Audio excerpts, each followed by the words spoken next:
you want to call us to order, and we'll start going down the list. Good morning, good afternoon. It's our Board of Adjustments meeting, April 1st, and we'd like to call it to order. Diane, could you call the order, please? Call the roll. Robert Cohen. Here. Vlad Dumitrescu. Here. Michael O'Connor. Here. Alex Candia. Here. Garland Williams. Present. Ronald Evans. Not present. Carol Fredericks. Not present. Thank you. Okay, is there approval of agenda? Has there any changes to the agenda? No, Chair, no changes. Okay. I move approval. Second. And if you could state your name when you're saying you're approved. Robert Cohen, I move approval. Alex Candia, second. Okay, all is in favor? Aye. Aye. Aye. Aye. Okay, so the minutes, is there any motion to approve the minutes? There's a correction I need to. Okay, tell us what it is. On the 6A item, which is the first project we viewed last time, the instead of 2 feet, it should be 25 feet on the paragraph 6A. Well, it says, sorry, what am I looking? Confuse myself now. Hold on. No, I don't know. Sorry, my bad. Diane, do you have a understanding of that, or is that? I think he said that there is no correction. Okay, so then we'll pass the minutes as make a motion, please. So moved, Robert Cohen, so moved. Second, Alex Candia. All in favor? Aye. Aye. Aye. Okay. Well, next we're going to read the quasi-judicial rules for everyone listening. And the hearing today of the Board of Adjustment shall be conducted in accordance with the City of Delray Beach Quadre Judicial Rules. The applicant and the city shall be permitted to present their case. The public shall be allowed to speak for 3 minutes each, or a maximum of 6 minutes if the person represents an organization or a group of people who are present but agree in unison not to speak. The City Commission board members, staff, and the applicant may be allowed to cross-examine a witness. The city or the applicant will be allowed to offer rebuttal testimony. The decision to approve or deny an application or an appeal may not legally be made upon personal views as to whether a project is good project or not, nor may a decision be based on the numbers of citizens who support or oppose a particular project. The law requires that all decisions must be made on the basis of whether the project meets the requirements of law, the comprehensive plan, and the land development regulations. Okay, so William, I guess we're ready to move forward with today's first item. And the first item. Hold on 1 second. Sorry, I was muted. We skipped over public comment on non-agenda items, but we usually don't have them, which is probably why. But Diane, did we have any non-agenda public comments? No, we didn't. Okay, great. Yeah. So now we're going to jump right into that first quasi-judicial item. As a reminder, because we're virtual, we do need to swear in staff and the applicant at the beginning of presentations, and we also need to go ahead and ask for ex parte communication. Okay, Diane? Please raise your right hand. By the authority vested in me, the notary of the state of Florida, do you swear or affirm the testimony you're about to give is the truth, the whole truth, and nothing but the truth? I do. I do.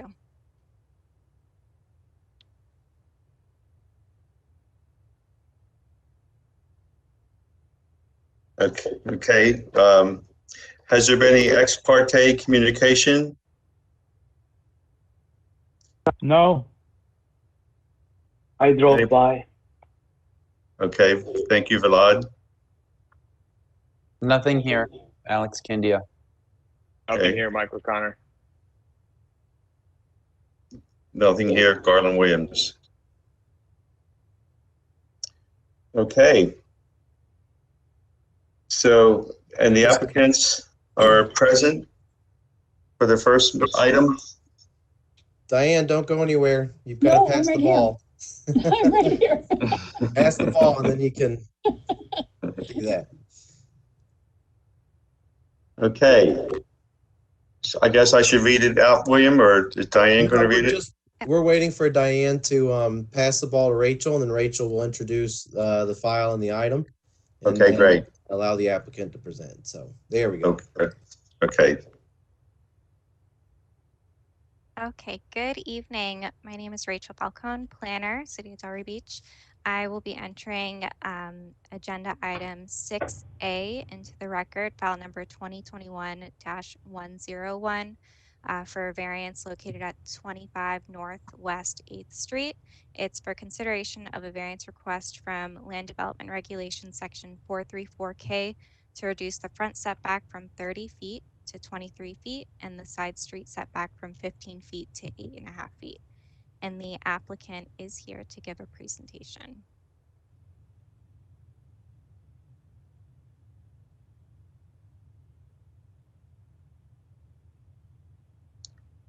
Okay. It's, the applicant, it's Yes. Are we ready to start? I believe so. Okay. All right. Is it sharing? Is video sharing? Not quite. Yeah, and then Nice. share screen too. This one, yeah. Comes Rachel to save the day. Thank you. Yes. Thank you, Rachel. I'll be back if you need me. Okay, hello. My name is Eric Collin. I'm representing the owner as his general contractor. And I prepared several diagrams that I wanted to go through with you, and I have kind of organized it in the way that the form is filled out for the variance. So we can kind of move forward from here. All right. So on your right, you will see the site plan of the home and the setbacks that are spelled out. There is to your left is a zoom in of the areas that we're requesting the setbacks to be reduced on. And if you switch back to the right side, you will see that if we have to conform, that the plan that we're proposing will not fit on the lot. So if we move to the next screen here, I've gone ahead and circled what the criteria are and what we're proposing. And there's a chart there at the bottom that shows, before the dedication, which is would show that we're in conformance with the land development regulation without the dedications that the city is requesting.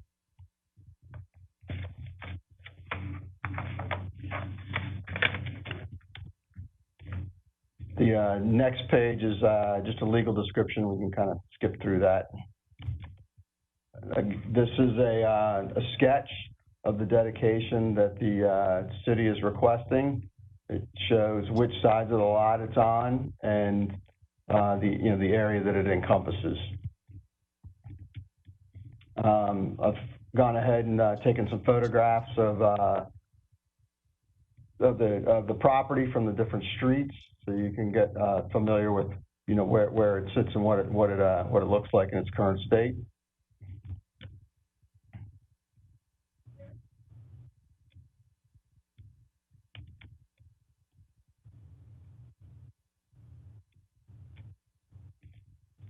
So from here forward, I followed the questions that we were asked in the form to fill out. So, you know, this describes, you know, what the special condition is and the circumstances, and that we're being proposed with having to reduce the building envelope and the allowable lot coverage. And it's also not in line with the existing homes that are within the neighborhood. So we're not asking to go any closer to the asphalt or to the road right of way. We're simply asking to have the setbacks reduced based on the criteria of the additional road right of way request.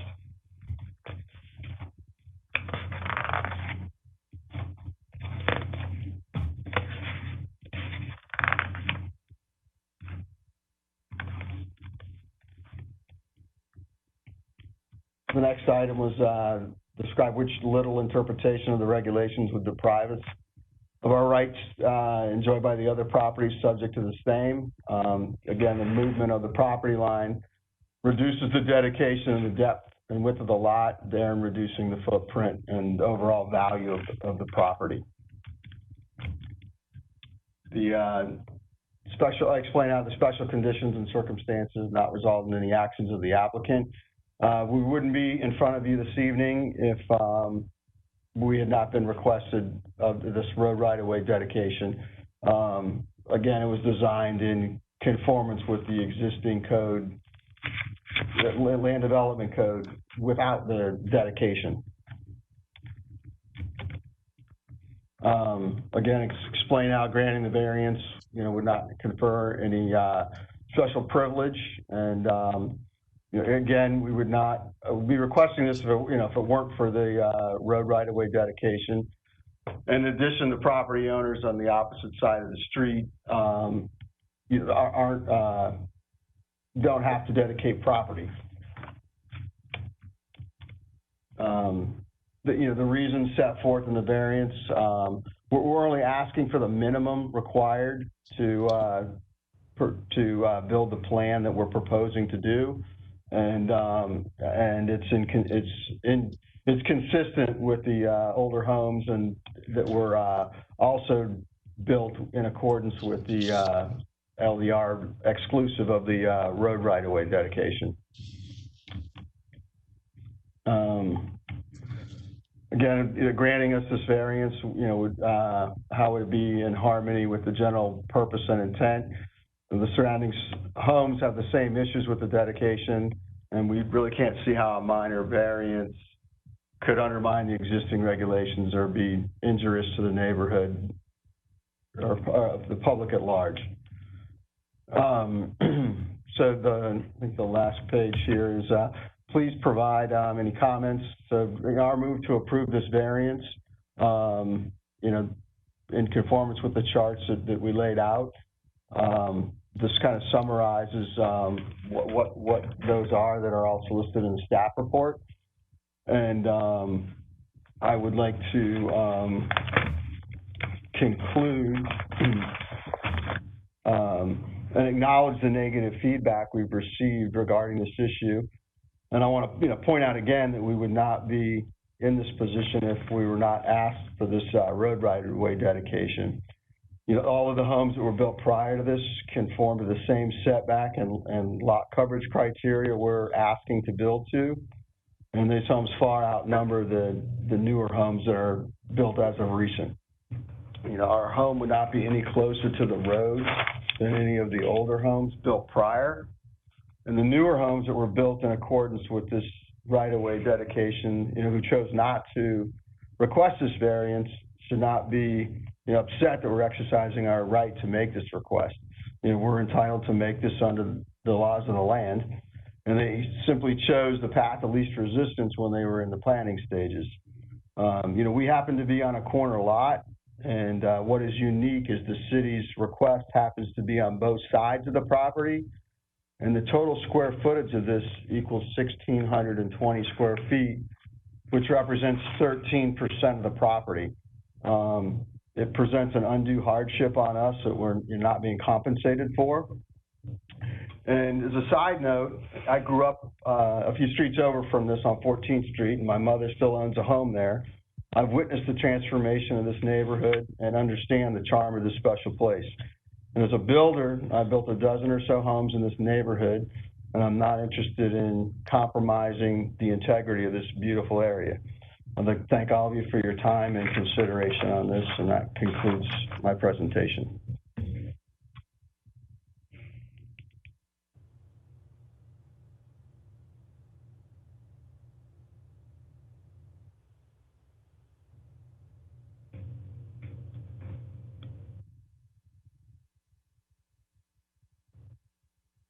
Okay. Staff will now do theirs. Thank you. Once again, Rachel Falcone. So this is consideration of the variance request from LDR section 434K to reduce the front setback and the side street setback. The property is located at 25 Northwest 8th Street, and it is in the R1 AA zoning district. Currently, it is a vacant lot. These are the existing conditions of the subject property. And this is the most recent survey with the right-of-way dedication. The property is approximately 108.17 feet wide by 119 feet deep. It previously did have a single-family structure on it, but it is now vacant. And due to a new residential structure being constructed on the property, there was a right-of-way dedication taken from First Avenue and 8th Street. The first variance that we're going to look at is the front setback. The proposed front setback is 23 feet, but the required is 30 feet for the R1 AA zoning district. So this is roughly where the front setback would be, but they are proposing a 23-foot front setback from the new property line at the right-of-way taking dedication. And with the side street setback, the required is 15 feet from the side street, and the applicant is proposing an 8.5-foot side setback from the proposed new property line due to the right-of-way dedication.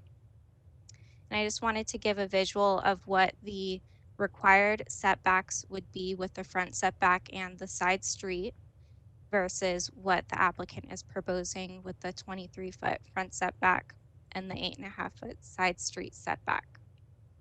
And this is in your staff report with the findings and analysis. But basically, due to the right-of-way dedications from First Avenue and 8th Street, the applicant is requesting a reduction in the front setback and the side street to allow the home to be consistent with the setbacks of the homes within the neighborhood. And it briefly goes over the same in each findings. And I wanted to touch on the public comments. So there was public comment received through an email by Julie Giavetti, Gwen Baldry, Charles and Phyllis Harrelson, and Aaron Keller.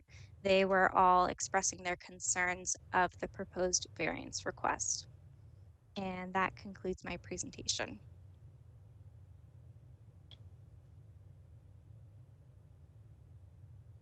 Okay, is there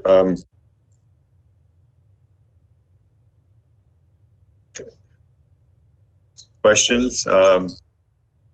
So as a reminder, Chair, because we're still in the virtual format, with quasi-judicial items, we should take a 5-minute break to allow the public to call in. So if it's about 5:23 right now, I want to say 5:28, reconvene, and Diane opens up the phone line so that people can call and leave a comment. Okay. See you at 5:28. I'll do 29 since it just changed. 5:30, just a nice even number. Okay. And as a Thanks, guys. reminder, board members, you can turn your microphones and cameras off during the break. Yep. And also for the applicant, same thing, but probably just at least mute yourself so we are still live streaming even though we take a break. Right. Okay. You can turn off the camera and speakers.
Okay, if we can get the board back, we've taken a little more than 5 minutes.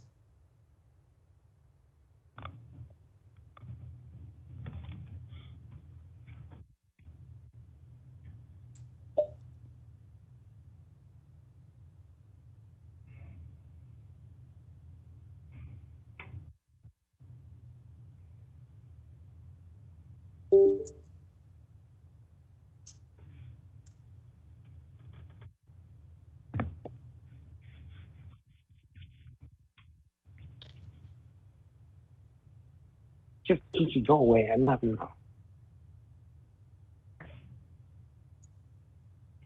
Yes, we're waiting on Michael. Are you back?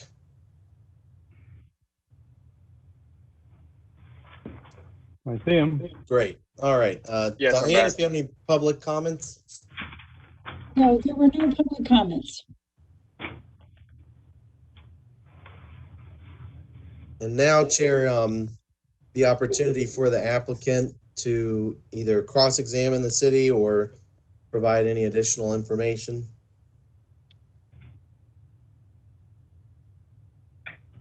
Cross-examination. Well, let's see if they, now let's see if they have any questions. Applicant, any cross-examination or rebuttal? I don't know. If we could reserve a right to speak with the board, we have no idea what their inclination is, and we have no idea nothing was said in the 5 minutes. Is that what I'm hearing? This is Michael Correct. Weiner for the record. Oh, okay. Hi, Michael. How are you? Good. Thank if you. I'm not in front of the camera. Here. Yeah, no I apologize. voicemails. Yeah, it says no voicemails either before the meeting, and none left during the 5-minute comment. Rachel had a few emails that she had placed up there. Right, that I saw. Okay, great. So that appears and all to be. I'm asking, we have a positive staff report. All that I'm asking is if the board has questions, we would certainly like to answer them before they begin discussion. And that's a more appropriate way to use any type of either cross-examination or rebuttal time. We have no rebuttal. We have a positive staff report, and I want to thank the staff for all that they've done in order to expedite this matter and bring it before you. Great. Okay, Rachel, did you have any cross-examination or ex parte? I'm sorry, rebuttal. I do not. Thank you. So Chair, this would be the time that the board could begin their deliberations and ask any questions that they may have for the applicant or staff. Okay. Well, Robert, you usually start off. I only have one question. On the staff report where to find the optional board motions 1, 2, 3, I still get confused by the wording on number 3, where it says move denial by finding the request is consistent. It seems to me that we would move denial by finding that the request is inconsistent. Yeah, that's correct. That's a typo. And just a reminder too, with the board, it works a little different. I'll read out loud that board order with the 6 elements. And so any motion that the board makes, if all the elements are found to be positive, then they have to move to approve. If any one of the 6 fails to obtain a positive finding, then it has to be a motion to deny. And we can do that because of the lengthier process with the board order. You don't necessarily have to read that whole long motion that staff usually prepares for the other boards. It could just simply be a motion to approve or a motion to deny. But you are correct. That is a typo. It should say inconsistent. All right, thank you. Yeah. My only other comment is looking at the map that's in the staff report and looking at the other nearby houses, it seems to me reasonably clear that the actual physical existing setback situation for other nearby houses, like for the one directly south across the street, is, if anything, less of a setback than what's proposed for this with this variance granted. Unless I'm misreading this PAPA map that is included with the staff report. well, I might say it doesn't seem like it's aligned well. I mean, the green lines are different. That happens a lot in aerial photography when they superimpose. Depends on the angle. I'm just guessing because typically the center line of the road is in the equally distant to both sides of the property, adjacent properties. And here it's off quite a lot. I mean, we can tell. Yeah, Sure. That's my opinion from past experience. But your question, I do have a similar question in terms of, Chair, Vlad, if I might, this is Scott Poppy. I just wanted to clarify that point. That property that's directly south, that's actually the side street is on Northwest 8th Street. The front of that property, which is the front setback, is on Northwest. I can't read that. First Avenue. First Avenue. So Scott. yeah, it changes. The setback changes for that house. It's not the same orientation as the subject property. No, that I understand, but if you look at the front setback on the house to the south and compare to the front setback on the house under this project, still the setback looks much less on that house than what we'd have for the front setback on the 25 address. Okay, gotcha. But related to that, can I ask a question? What I do see also, two things. One of them, in the letter of the people that oppose the project, they mentioned the fact that the proposed buildings are not aligned with the existing building. And the builder says that they kept the 30 feet and the 15 feet prior setbacks, which are similar to what ruled before for the other houses. And I'm curious if they actually are not in alignment or they are, if you can tell me that. I mean, are you actually protruding away from the other houses, like I think to understand from the emails that we received, or that's not so? Well, it varies on what you use as a proximity. The picture we're looking at kind of zooms in on our individual lot, but if you were to back away from it and look at additional homes in totality, you would see that it would be more in line. And if you look at the property to the west of the one that Scott just pointed out on the corner, that's a home with new construction, and you can see the proximity of that particular home that's on the corner of Swinton and Northwest 9th. So they do jump around, but my point being is that the home was designed under the criteria that all the other homes in the neighborhood were designed and built to under the land development code. The only difference is on our particular site, they're asking for this additional road right of way, which is what's pushing this. So that's the only reason we're asking for this variance. Yeah, but my question is, if you were to push the house, would you be in line with the house to the east, or you would be pushed back? I don't think it's possible. I don't think it's possible to be in line. For example, look at the house immediately to the north of us that's on a diagonal, and think about it when you go up Swinton. Think about the homes that are 3 times the setback. So generally in the area, there are a few homes that actually do, but this is not a gated community development. One of the charms is the fact that the homes are built individually. So I think that we are in keeping with the setbacks in the neighborhood, and we're in keeping with the style of the community. As Eric says, he's been there for decades. But I don't think drawing a straight line, maybe they got it reasonable on the other side of the street, but I even see some outbuildings that are not in the straight line. So I think the bottom line conclusion, there isn't a official straight line anywhere in this community. Might be for a couple of houses in a row, but no. And we don't need it to look like Woodfield Country Club. No. Now the other thing too, does the prior house, is it in any way the thing aligned with the older perimeter, the front and the side, or that's not relevant really? The house that was there before that, I assume was built with 30 feet and the 15 feet. sort of rules in mind. I think we have the plans that we have, and Eric, I don't think there's really, I mean, trying to scale that for an extra, what, 18 inches or 6 inches, I honestly don't think we can fuss with it.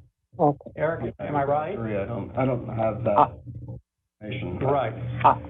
I was just trying to see this new, for some reason, even with the 30 feet and the 15 feet, it feels very different than the rest of the houses to the west, to the back.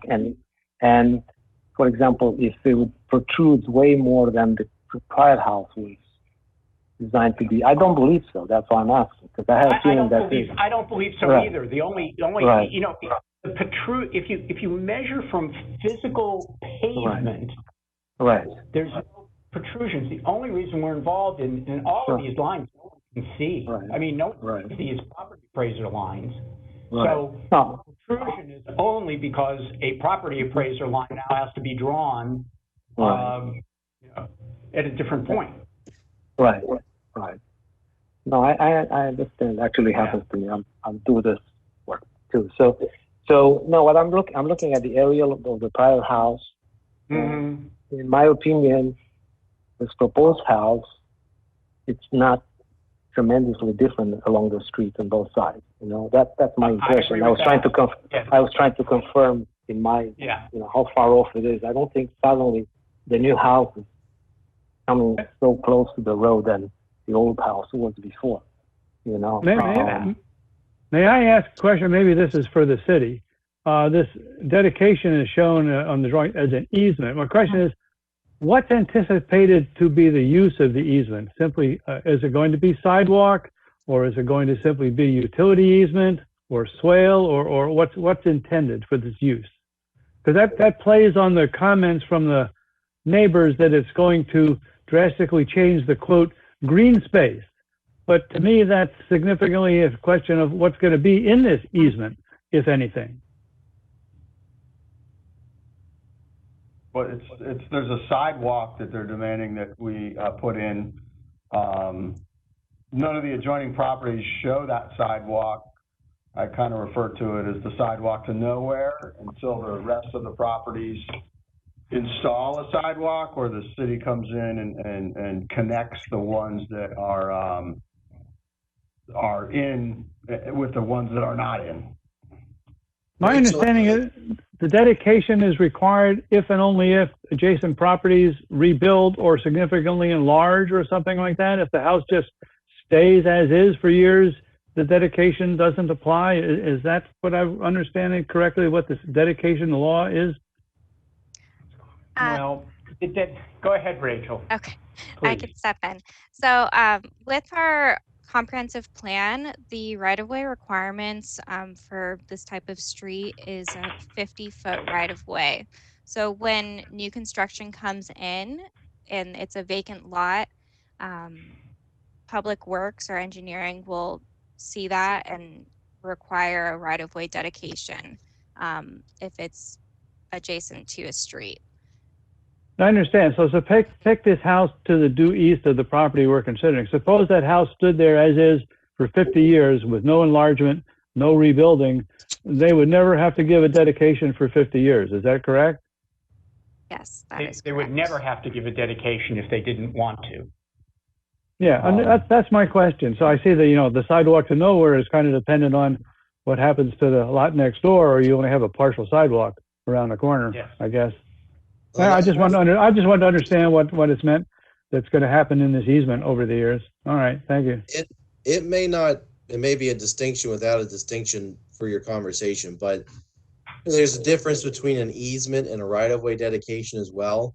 So the easement will leave the property line in place. So he would still have the same setbacks. You would just have the ability to put something in it, whether it's a sidewalk or whether it's a utility or something else. What they're doing is a right-of-way dedication. So in essence, their property line is shifting because that portion of their property is now becoming the road. So that right-of-way dedication can be used for a number of things. It could be the sidewalk. It could be to expand the road if traffic demands increase. It could be a bike lane.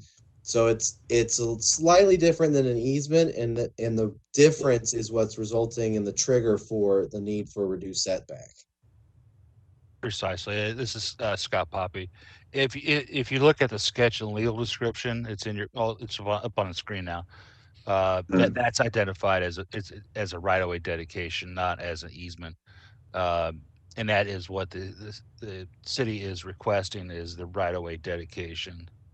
Yeah, that I understand. I'm just trying to square that with the neighbors commenting that this is going to change the green space appearance of the neighborhood. But if nothing happens except on paper, that doesn't appear to be the case to me. We would agree with that 100%. Look, the owner wants to take the way out that is convenient and acceptable to the city. He's giving up 13% of his land. No one would like to hear that, I don't know, they gave up 13% of their house. We get it. We really do. This is the way to solve the problem, but as a practical matter, everybody sitting around knows full well that this is going to remain green grass for decades and decades and decades. And in fact, if the road was going to be increased in that area, Eric, what would happen? Think what happened with Lawson when they wanted to put in the bike lane. We know that pavement is not moving. And not only is this a corner lot, but as a practical matter, that road didn't get built down the middle of the road right away. It got built in a strange way. But hey, we don't want to retrace this. We appreciate the time you're putting into it. And I would guess then, if nothing happens, this owner, suppose it stays grass, the owner's going to have to cut that grass, right? The city's not going to cut it, right? That's government. We'll get a code violation. I do have a question for Rachel that is related to this. Could you explain to me a little more in the item A in your paragraph, that special conditions or circumstances? Towards the bottom of your analysis, you say, therefore the applicant is requesting a reduction in front setback to allow the home to be consistent with the setbacks of homes in the neighborhood. This requirement is applicable to all lands in this zoning district and where deemed necessary to meet the mobility element in the comprehensive plan. To me, that reads in a way that this will allow for this variance almost automatically. I'm not sure if I understand that correctly. The purpose I put that sentence in there is just to reiterate that in our comprehensive plan, the right-of-way is supposed to be 50 feet wide. Mm-hmm. And when properties come in with new construction, they are required to give that dedication if the roadway is not 50 feet wide. Okay, so it has nothing to do with setbacks. It's just the fact that the dedication is not that mechanism. Mm-hmm. Okay. Right. Okay. I misunderstood a bit. Okay. All right. Well. Anybody else? Robert, or? I'm done. I thank you very much for everybody. Good answers. Thank you. Help me out. Alexander? I have a quick question for Rachel. For the new homes that are being constructed in this part of Lake Ida, have variances been granted to allow them kind of extra space?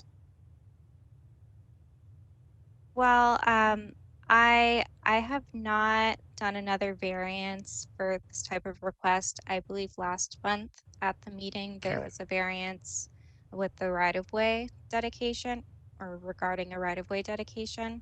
Correct, on 16th Court, yes. 16th Street. So I believe the board approved that one, but this is my first variance with regarding right-of-way dedication. I'm not sure if we'll see any in the future.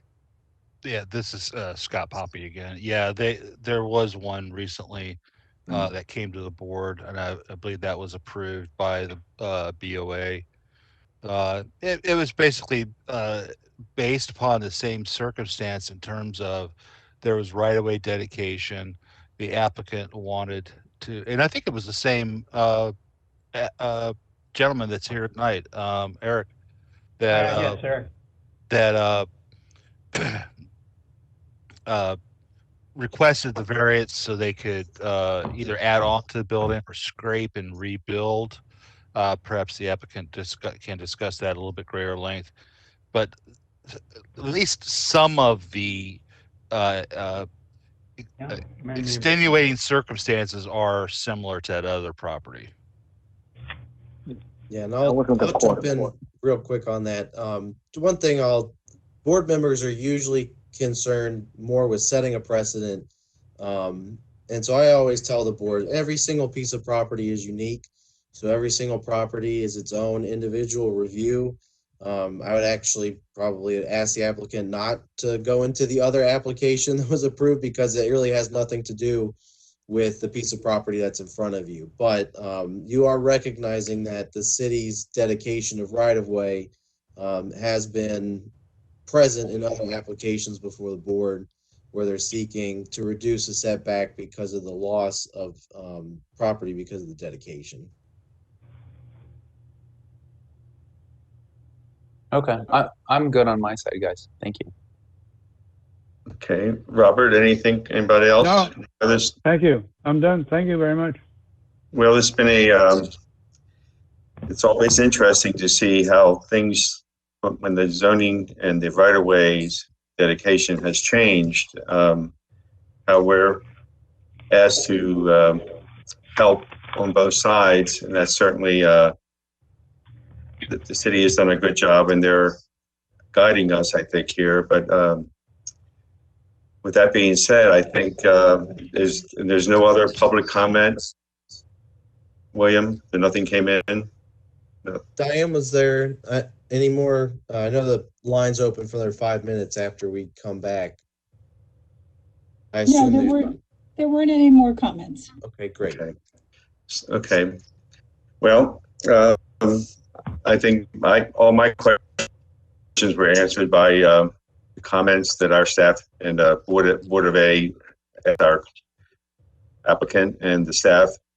So I think we need to look for a motion at this point. So what I'll do is I'll read the board order. As a reminder, there are 6 different elements. Board of Adjustments per our code requires a supermajority, so we need at least 4 positives for each element. Once we've read through the 6, if all 6 have been positive, you guys have to do just a motion to approve. It can be just that simple. If one of them fails, it has to be a motion to deny. Just a reminder, none of the elements are written in a way that's tricky. So if you are in support of the variance, it's yes. If you're not, then it's no for that particular item. So this is, I've lost Mr. Cohen. Give him just a second to come back. William, again, I'm not completely familiar with this program, and I don't know who Maria Powers is, but I think that's the hand signal. I think it was never put down. Maria is a court reporter. I'm not sure if she's here for this item. Is she here with you, Michael? Yes, she is. Okay. I think her hand's just up. But I can't imagine the court reporter would have anything to say. Okay. All right. So that being done, I will begin reading the order. This is the Board of Adjustment final board order for file number 2021-101 for the address at 25 Northwest 8th Street. Request is consideration of a variance request from Land Development Regulations Section 4.3.4K to reduce the front setback from 30 feet to 23 feet and the side street setback from 15 feet to 8.5 feet. Pursuant to Land Development Regulations Section 2.4.7A5, following consideration of all the evidence and testimony, the Board of Adjustment for the City of Delray Beach finds as follows: that special conditions and circumstances exist which are peculiar to the land, structure, or building involved, and which are not generally applicable to other land structures or buildings subject to the same zoning. And you guys can just do a yes, all in favor. Yes. Yes. Yes. Yes. Yes. Two, that literal interpretation of the regulations would deprive the applicant of rights commonly enjoyed by other properties subject to the same zoning. Board? Yes. Yes. Yes. Yes. 3, that the special conditions and circumstances have not resulted from the actions of the applicant. Board? Yes. Yes. Yes. Yes. 4, that granting the variance will not confer onto the applicant any special privilege that is denied to other land, structures, and buildings under the same zoning. Yes. Yes. Yes. Yes. 5, that the reasons set forth in the variance petition justify granting of the variance and that the variance is the minimum variance that will make possible the reasonable use of land, building, or structure. Board? Yes. Yes. Yes. Yes. 6, that the granting of the variance will be in harmony with the general purposes and intent of existing regulations, which will not be injurious to the neighborhood or otherwise detrimental to the public welfare. Board? Yes. Yes. Yes. Okay, so all 6 elements were found positive by a supermajority. So at this point, someone other than the chair, I just need a motion to approve. It can be that simple. I'd like to motion to approve.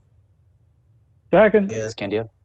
thank you. So that was Alex, Candia, Diane, and the second was Mr. Cohen. Yes. Great. And Diane, do a roll call, please. Robert Cohen, Yes.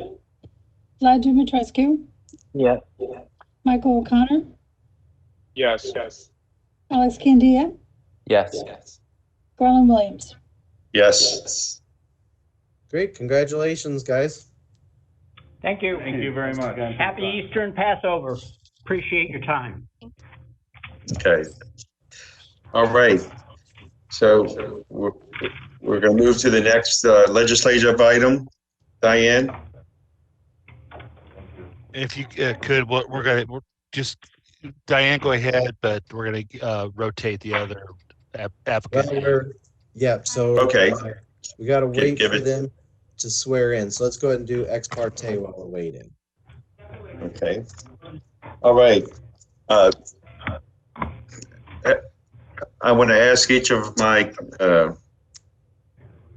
board members, have anybody had any ex parte communications for this project? I had none since the one I reported at the previous meeting. Okay. I have none. Michael None. O'Connor. Did we get everybody? And I had just what I told you last time also. No, I know. That's so sad. I can't even speak it. Right? Yeah.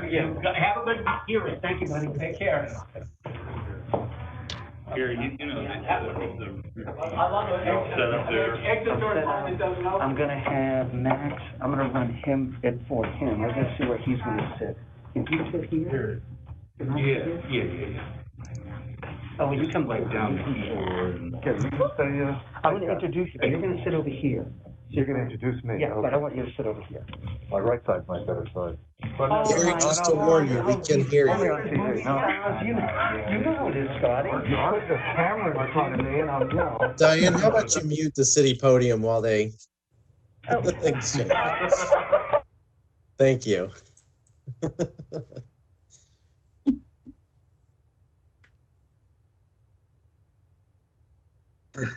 Okay, just so you all know, we're on the 1221 Lating Street is our next issue.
Okay, Diane, let's see. Maybe, yeah, if you'll unmute the city podium now. Okay. Nope. Hey, Gary, we can hear you now. Great. The volume. Just real quick before we get you sworn in, Gary, want to let you know that we had the board asked about ex parte communication while you were transferring. Okay. And they've had no ex parte communication other than what they revealed at the last meeting. So if you want to ask anything about what they revealed at the last meeting, you know, feel free to, but there's been no additional ex parte. Thank you very much. Appreciate it. All right, Diane, if you can swear in everybody. Please raise your right hand. By the authority vested in me, the notary of the state of Florida, do you swear or affirm the testimony you're about to give is the truth, the whole truth, and nothing but the truth? I do. I do. And Diane, you gave Garland the ball. I think it needs to go to Anthea. Okay.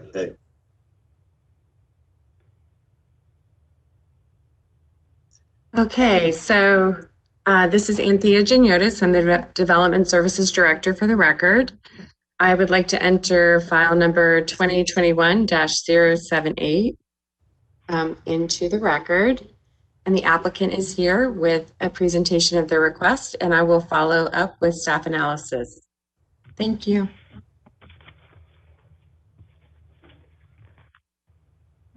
Okay, I guess we're ready for the applicant. Great. Thank you, Mr. Chair and board members. For the record, my name is Gary Iliopoulos. My address is 1045 East Atlantic Avenue. We are with GE Architecture. Here tonight with me is Alex Hayes from our firm and our client, Mr. Max Weinberg. I'd like to introduce you to him so he could do a little bit of an introduction to the presentation, and then I will take over. Here's Max. Thank you. Well, thank you, Gary. Good evening, members of the Board of Adjustment, and good evening, Ms. Gianotis and Mr. Pape. I want to thank you all on behalf of my wife, Rebecca, who couldn't join us tonight, and of course myself, for your attention to and your consideration of our application. Clint Eastwood said in Dirty Harry, I know what you're thinking. 5 variances. It's an April Fool's joke, right? Well, as a member of the Delray Planning and Zoning Board, I wouldn't blame you for thinking this guy is crazy. But I think once we detail the unique conditions that have existed at 1221 Lang for 84 years and have brought us before you, I hope you'll come to see why we feel we have the brass, let's say, to ask for this consideration. Tonight, Gary and I will forge ahead to thank you for your time and humbly ask for your approval. Additionally, as a member of the board of the Preservation Trust, this project represents, for my wife Becky and I, an action by which we can put our belief and our resources behind the concept of adaptive reuse. Delray Beach is rightfully proud of its nickname, the Village by the Sea. And many of you know, among Southeast Florida cities, Delray Beach's hard-won posture of remaining a sort of 4-story town has been quite singular. That fact is even more remarkable when you consider that the city didn't even have a codified zoning plan until 1961, when Florida State University was commissioned to conduct a study and survey of the city. If we could have slide 1, please. There you go. I see it. Particularly near the beach, slide 2, please. Families pretty much built where they wanted to in the 1930s and 40s. Slide 3, please. This is the reason why all of the houses built in our little enclave of land and Sandpiper Streets and Harmon Court significantly do not conform to current standards. I'm certain you all are aware of the increasing number of Delray's classic homes that have been bulldozed and lots scraped to make way for contemporary designs. Builders have told us, and I quote from the minutes of the January 25th Planning and Zoning meeting evaluating a special area district zoning application, quote, This is what our clients want from the Northeast and Midwest. Flat roofs with amenities, large expanses of single sheet glass, open floor plans. That ends that quote. In my opinion, there's nothing wrong with contemporary fashions in building as long as they conform to the general style of the neighborhood. In fact, in the new Always Delray Comprehensive Plan, reference is made to Objective HOU 1.3, and I quote from that: protect existing residential areas by fostering development and redevelopment that is consistent with the unique character of the neighborhood. As I've been informed, there is in Delray a movement to adopt a more form-based planning and zoning approach to both residential neighborhoods and commercial districts. As the experts tell us, form-based initiatives are concerned with how what you're building affects the structures around you. After many years of mostly welcome, some not so welcome redevelopment in Delray Beach, our city has reached a tipping point where the character built into these older structures is being lost.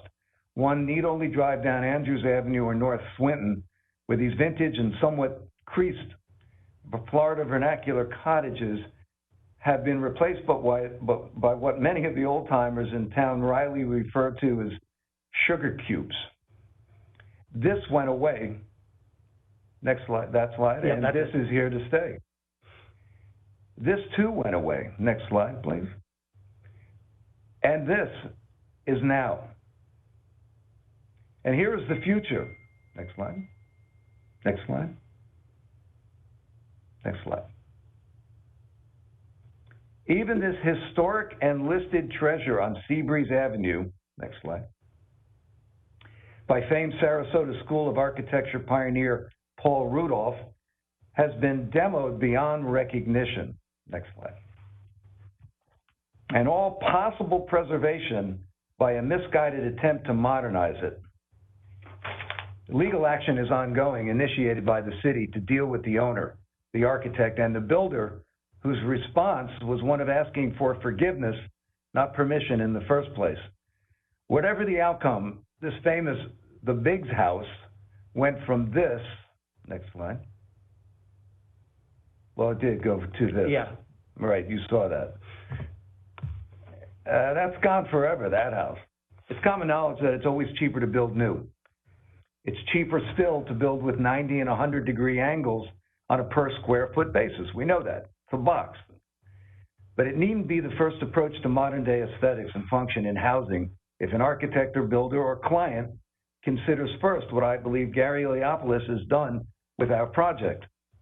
And this home will be the physical and financial embodiment of my preservationist maxim. I've said it to some of the people who know me: preserve the best and improve the rest. We think 1221 Lang is one of the best from 1937, yet it would function decidedly better with these proposed improvements and a garage loft. But it is, as I say, weary and a bit long in the tooth.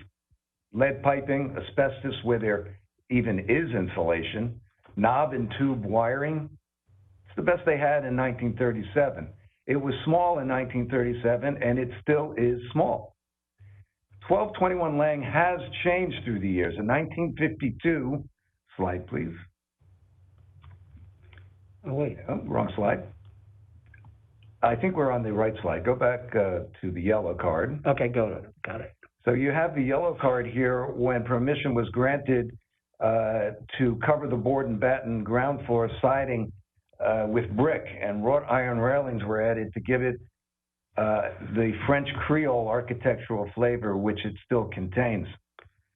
Delray's premier and first licensed architect, Sam Ogren, a name with which I'm sure you're familiar, built a house across the street, the 300 Sandpiper, and next door and around the corner on Harmon. We found no proof, but the adjacency and vicinity of these other homes and the similarity in style suggests that our little place is also in Ogren. We're still trying to determine that. We plan to keep researching, as I said, in the hope of confirming the architect's name. Now, the original garage for 1221 Lang is now located at 323 Sandpiper. This was the original garage for our property. It was subdivided sometime in the 60s into a 2,000 square foot lot with a 600 square foot building. It's now a cottage. Its northern wall of the cottage is inches from the actual property line of the northern house that sits there. Neighbors of ours who have lived in the enclave have, in the past, wanted to upgrade their properties, add a garage here, sunroom there, but have not done so because a builder or an architect said to them, they'll never let you do that. It doesn't go along with the LDRs.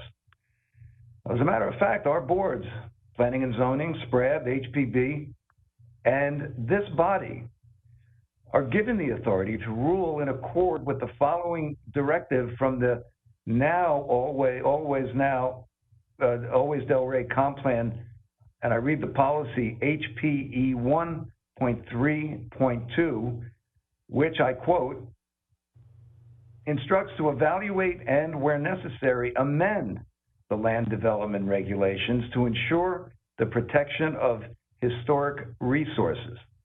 That ends that quote. So we come here tonight to respectfully ask you to consider the regulations, of course, but also to help us in this endeavor by fulfilling the preceding mandate to provide relief where necessary. These older, close-in neighborhoods need special attention. There's a lot for you to consider tonight, and Ms. Giannotis has done a great job laying it out along with Ms. Bouzet. We are asking for a lot. We realize that. Yet, as the conclusion in the staff report indicates at subsection F, and I quote from that, while the variance request does not comply with the beach overlay guideline design manual setback requirements and lot coverage, the applicant is going to great effort to save the original structure. That's important. It's easier to tear it down and build new. The characteristics of the existing house and architecture are in harmony with the BPOA Design Manual Section 2, which strives to ensure compatibility with the area. And that ends that quote. And this section concludes by noting, again, a quote, the addition to the existing single-family home will complement the traditional single-family neighborhood. End of that quote. You'll hear numerous voicemail sworn statements tonight from our surrounding neighbors who have enthusiastically approved of these changes and this project. When we met with each of them, we did so in the spirit of goodwill, asking for their input and changes if they had any. At the public comments section tonight, you will hear all of their comments. So, ladies and gentlemen, in conclusion, on behalf of Becky and myself, I ask for your support to create a house of the future out of a gem of the past. And with that, I conclude and I turn to our architect, Gary Iliopoulos, to guide you through our request. Thank you very much for your attention. Thank you, Max. And thank you to the board for allowing us to present tonight. These are different times with the COVID pandemic and all the different rules that are in place. But I do want to take that acknowledgement and thank you guys. We're excited about this project. We are here tonight to request several variances from the LDR, section 4.3.4K, and the beach overlay guidelines, section 1. So there are two sections of the beach overlay guidelines, section 1 and 2. I do want to emphasize section 2 is all about the appearance of the building. We actually will comply with all of that. It's section 1, which is the technical portion that we are asking for relief. Staff has said in the report that this is not allowed as per the land development regulations, and of course, they are totally correct. We are not disagreeing with that. But as Max has just pointed out, that is why we have this board. It's for you guys to look outside the definition and look at the specific circumstances of this particular property and structure to determine if, in fact, there are special circumstances and conditions that exist which are peculiar to this property and do meet the criteria for certain variances. And again, that's what this board is about. It's allowed for you guys to look at these things. As it was mentioned by Max, We do believe this 1938 historic structure, and I say historic in the sense that it meets all the criteria but is not protected, it's not on the local register, is in fact one that should be saved. We think that we're going about it in a unique way by taking some existing conditions and turning them into a positive. We are fortunate the Delray Beach Historic Society is in the process of researching the architect, and we do believe we've narrowed it down to 3 of the prominent architects of that period. This rendering right here, we're going to go through several things, is just showing what we are proposing. It is unique in the sense that the existing structure is 2 stories. It is in a unique location. For those who might not be familiar with this street, it's on Lang Street, which is a one-way street in Delray. You can see right here, there's a courtyard setting. As Max alluded to, it does have that New Orleans flair to it. This is called the Monterey style of architecture. It was definitely a prominent style in the early 30s. One of the things that I am going to be talking about is how certain styles do not conform to the beach overlay, but the beach overlay district did take it into consideration when they were doing their guidelines. Again, it's a one-way street, and one of the things that you find in this area is that it is very congested. It's hard. You find a lot of people that are parking in the streets because they're going to the beach, so it does make it a little unique. When you go up Lang Street, which is amazing, is that you go up and you actually have the future clashing with the village by the sea. As you pass Harmon Court, you start approaching A1A and you see all new modern structures occurring. One of the key things about our beach overlay district is talking about preserving the charm and character of the village by the sea. You know, Max alluded to the fact of people talk about new construction. I will tell you for a fact that architects always prefer to do new. It's much easier for us. We can get in and out. Preserving historic structures is a lot harder. One of the most common questions I have from realtors are, why do it? It doesn't make any sense. You're taking an old structure, you're trying to rehab it, especially in this area where the property values are so expensive. The answer is simple. You do it because you believe in historic preservation. Bottom line, that's what this is about. Here you're going to see the aerial map. You're seeing as far as where this property is located. Basically, Lang Street is one way, and then as Mac talked about, Sandpiper Lane. Sandpiper Lane is actually like a little private driveway, if you will, to 5 houses. The thumbs up are all the surrounding neighbors that have already shown support as Max has given them presentations of what he's proposing. This is the one that Max did talk about. This is the house that's abutting his property to the north. It's actually a very unique piece of property in that it's only 2,000 square feet. It was originally the garage to the 1221 Lang Street home. What's also interesting is the fact is their utilities, their connection boxes, everything that they have is actually located on Max's property. I'm sure they don't realize it because there is no easement that actually does this. So should they want to do something, turning off their power, whatever, is actually connected to a box in Max's yard. As we go through, I want to talk about, again, the uniqueness of this property and why we feel this is so special. The zoning is R1 AAA. I think it's important for everybody to realize that this is a unique situation, and the fact is that this property is something that has been zoned inappropriately. You have R1 AAA. When the property was originally laid out, it was 2.7 acres. Staff will go over this, but that was many, many years ago. Over the years, this property has been all subdivided, and now you're down to a lot size of 5,398 square feet. R1 AAA is minimum lot size 12,500. I've also got the lot sizes there where you talk about 100 by 110. We are 50 by 109. What's kind of important is to think about if this property was actually zoned appropriately, which I'm not suggesting because that's almost more like a spot zoning, but it would be R1A. R1A is our smallest zoning for the single family residents that we do have in Delray Beach. But guess what? With that, the minimum lot size is 7,500. We still don't comply with the minimum lot size. We're still smaller by a couple thousand square feet. If we actually were zoned that way, we would actually have most of our requests tonight eliminated. But I think it's just something for you to remember. As I pointed out, this is Lang Street. You can see how the cars are on the street. It is a tight street to get through. Sandpiper is similar. It's a unique street, again, serving 5 homes to get to their garages. You can see there's really no parking on the sides of this street. You actually just have houses. I think that's something that you're going to see that we are proposing in our design, a garage. We're actually trying to free up the street with congestion. So here's the existing property. We've tried to highlight, the blue is indicating what the hard surfaces are. The purple is actually the existing house. And then you see where the R1 AAA setbacks are.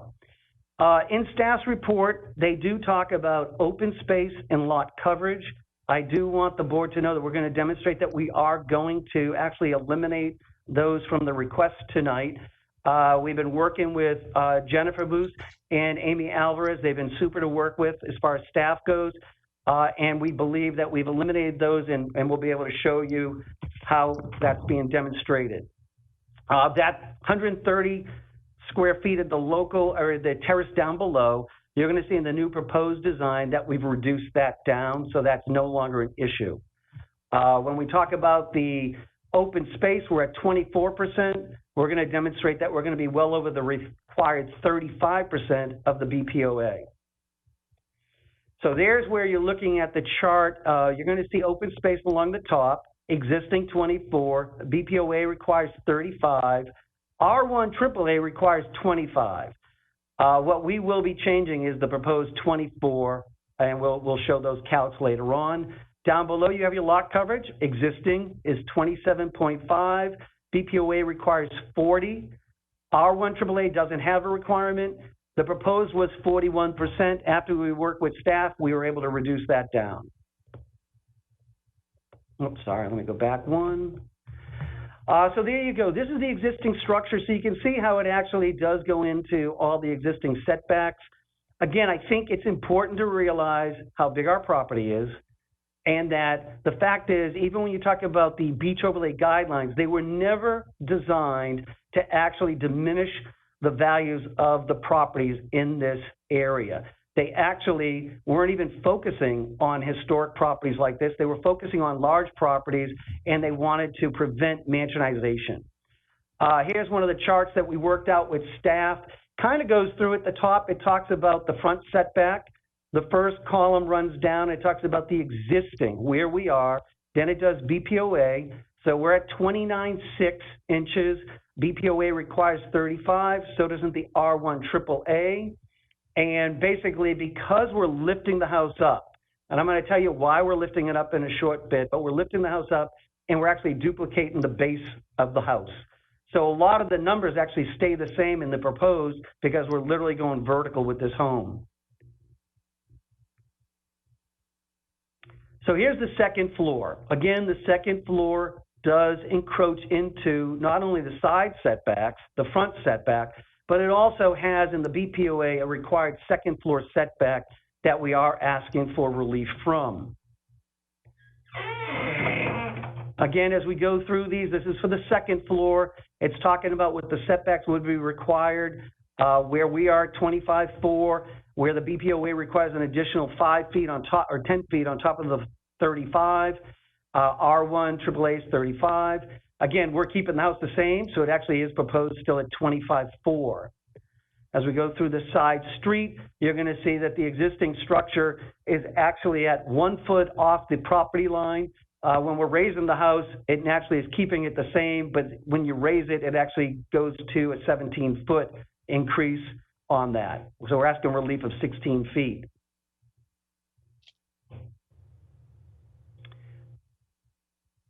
So there's the current nonconformities of the ground floor.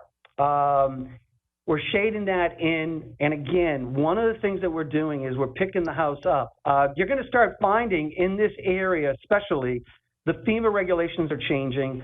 As we all know, we've been having increased flooding. The state keeps on changing the heights. What we are finding is along the east side of Max's house and the north side, the grade is really high. The actual finished floor is approximately 2 feet below the grade. A lot of these historic houses, they're great, but unfortunately they are all wood frame. As we start to expose them, we start to find out that there is termite damage. One of the popular things that realtors like to talk about is that this is Dade County pine, which is very dense. It's a hardwood, and they claim termites don't eat it. Well, in fact, termites do eat it. They just don't like it. So we will be demonstrating that. What we're trying to do is lift the house up. We're going to be meeting the future FEMA regulations, and we're going to be creating a whole block structure on the ground floor so that the existing structure will be protected for hopefully eternity. Again, this is the nonconformities that are on the second floor. Again, we haven't even done anything, but these are the things that are encroaching.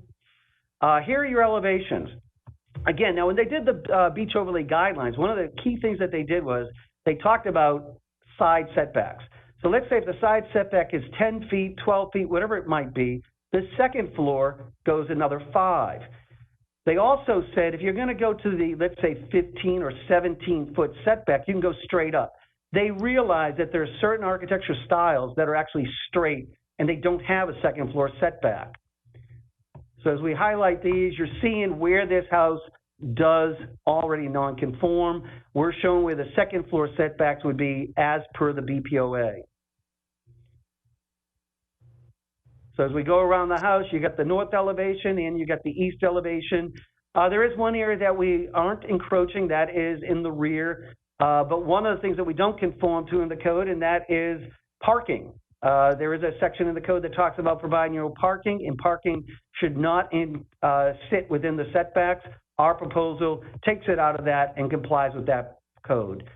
So here you have the proposed design. So we're showing where the proposed open space is, the pavers, and the lot coverage. What I do want to talk about is the fact that we didn't come in with a landscape plan, we didn't come in with a civil yet. We wanted to try and go through this process, and at the point of, at the end of tonight, should it go hopefully in our favor, we would then retain those engineers and landscape architects and make things comply. So there's, oops, sorry about that. Let me go back one. All right, so we talked about the fact that the lot coverage was exceeding at 41%. Well, one of the things that we've got down here is, on a previous slide, I showed you at 130 square feet. We're actually pulling back the porch on the ground floor, so we'll be at 48. By doing that, we actually are under the required 40%. Now here, you're seeing 320 square feet of pavers, and down here you're seeing 545. Again, that's the open space that's claimed that we don't comply today. Once we take those out, we actually exceed the 35 open space that's required by the BPOA. So it's important to understand that we hadn't done that yet, but we are doing it and we will conform. Here's the proposed second floor. Again, you're seeing where all the setbacks are that we're actually relieved from, and a lot of them are because they are actually existing from the previous structure that we're just raising up. We're going through the numbers again. Again, it's just going through what is being proposed and how these setbacks are being affected. It's so important to take your time and think about if this property was actually 12,500 square feet, would we be here tonight? It's so important to understand how it is so much smaller and that it's being subject to all these regulations. And I don't believe it was ever the intent of the LDRs and or the BPOA to be approaching these type of properties with these type of requirements. Now this part is actually showing the proposed second floor. I think Max did allude to it that we do have a loft. This is going to be for his memorabilia. The gray part is new. The green part is the part that's encroaching into the setback that we're asking relief from. The 5-foot setback that we came back from is actually very typical of smaller neighborhoods where the properties are smaller in size. We also have focused on the design that all the windows on the upper floors facing the neighbors have been reduced. Most of them occur either in bathrooms or in a stairwell. As you're going up the stairs, you can't even see out these windows, so that it gives the neighbors their privacy. Again, these are just all the different setbacks that we're dealing with that staff wanted us to put out in a chart for you so you could see them. This is all now talking about the second floor. Again, when you're dealing with the BPOA, they increase the second floor setback. So that is stuff that we had to highlight for you. Here's the third floor. The third floor, in reality, is the existing second floor. But when you pop the house up, this is where it would be going into the side setbacks and in the front. Again, we do think that the character of this home, when it's all said and done, is going to serve the purpose of the BPOA and meet their criteria that they wanted to have of the charming character of the neighborhood. Again, this would be for the third floor, and most of these setbacks that are coming into play are for the BPOA guidelines.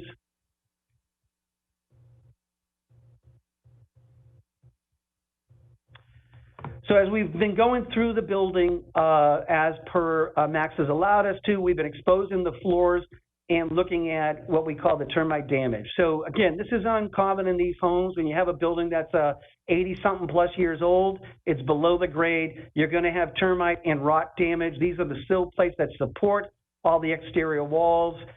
They've all been eaten. And now with our goal is to lift the home up and actually restore all these conditions. 1, 2.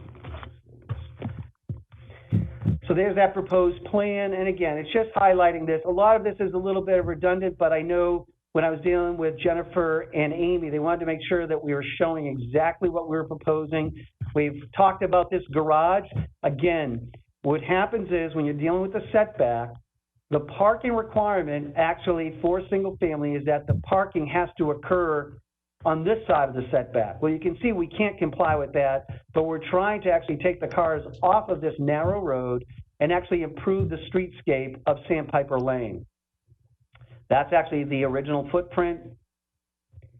And of course, that's the second floor. And as we go through it, it's just demonstrating how the proposed design will be. I talked about this stairwell. Again, when you're coming down the stairwell, these windows are high up. You're going down, the windows are up. You can't see into the neighbors. We have bathrooms. You're not seeing into the neighbors there. And then, of course, that's that superimposed setbacks. These are the proposed elevations, and they are showing, again, how the setbacks are affecting the proposed. The gray indicates what's new. Again, the windows are all minimal that we're proposing along the top floors and even over here in the garage area to preserve the privacy of the neighbors. We're also trying to preserve the character of this original structure. We believe that we're keeping with the flavor of it. And whoever that original architect was, you know, they always talk about when we start changing the architecture of a previous architect, are they rolling over in their grave? I'm hoping that if it is a Sam Ogren, he's not, but you know, we can't prove that. Another interesting thing is the fact is that once you understand these older structures, they actually are lower than proposed ones. So think about this. Most of the new homes have 10-foot to 11-foot high ceiling heights. These older structures, the ceiling heights are 8 feet. So here's a superimposed graphic that we did. We're basically showing the top of the garage, which is at 23.9 feet. As you go up, the top of the existing ridge, even after we raise the whole ground level, is at 31. Now, in the red, we're actually showing what a new house could be. 35 feet to the roof mean, and then you have the hypothetical ridge, which goes to 36.6. So we're literally 5'6" below what actually could be put on this property. Again, here's the character that we're looking at. This is what we're trying to protect. The existing height, staff has gone through some of that. Right now it is 16 feet, but that's actually just to the chimney. We're preserving that. And now we're going to talk a little bit about these guidelines. So this is coming out of their manual. So citywide regulations do not prohibit adequate controls to address the mansionization. Understand that when mansionization was occurring, I actually was put on a task force in 1996. We had Jay Alpern was our mayor. We tried to do guidelines for the entire city. There wasn't that one shoe fits all. And what happened was the commission decided, you know what, neighborhoods should take it upon themselves if they want guidelines. It was in 2004 that the beach overlay district came into effect. I was fortunate enough to be asked to be on the guidelines. We wrote about these things because we were looking at the proliferation of large homes coming into Boca, coming into the cities north of us, and it was, let's do something about it. So basically what it's talking about is controlling to address the mansionization issue facing the beach properties. Without some direction other than the envelope established by setbacks and height, new development could easily become over 3 times the size of the biggest houses under construction right now. So again, this is 2004 and 2005. What's amazing is you look at the charm and the character that the guidelines talk about. I told you before, there's section 1, which talks about setbacks and the technical, and then section 2 talks about the charm and character. Well, there they literally have Max's house is featured as one of the homes that should be preserved, the character of the neighborhood, and that's what we are doing. The cantilever second floor balcony often extends the length of the main structure overhangs, and it's the lower level, sheltering the front door. That's the Monterey style. It has straight sides. That's part of the character of that design. Again, we're talking about section 2, the guidelines, and you talk about what they're trying to preserve. Prefer items are the design elements that, whenever possible, should be used to maintain the desired character and quality of the overlay district within which they are located. These items are those typically found in the neighborhoods and which are in combination with other preferred items, define the existing and desired character of the neighborhoods and the overlay district. Preferred items are thought to comply with the following goals in respect to the desired overlay district character and quality: the consistency of the neighborhood character, consistency of the architecture style, consistency of the building form and mass, and consistency of the materials and colors. Again, I feel that we are doing that in our design. We've got right in here, as originally intended, the design manual is to be utilized in conjunction with the City of Delray Beach land development regulations and the comprehensive plan. Max mentioned that earlier about our comprehensive plan talks about this. Together, these documents provide a framework which can foster creative design approaches and solutions. So what we're trying to do is we're taking a readaptive use of a historic structure and bringing it to today's current standards and needs. Right in here, you're gonna hear with this, the neighborhood character overview is intended to accompany the regulations and design guidelines. It provides the background information as well as the pictures where words aren't enough. The collection of the photographs illustrated in this section only begin to touch on the rich neighborhood character that exists. The composition of these elements create a strong, memorable, and unique sense of place. Change is inevitable and should be embraced with enthusiasm and direction. It is not the intent of the design manual to try to preserve the existing neighborhood exactly as they are today, or to prescribe specific architecture styles, details, and landscape design. It is, however, intended to point out preferred character, defining elements in the neighborhood, and to provide guidance to manage growth in a positive direction for the future.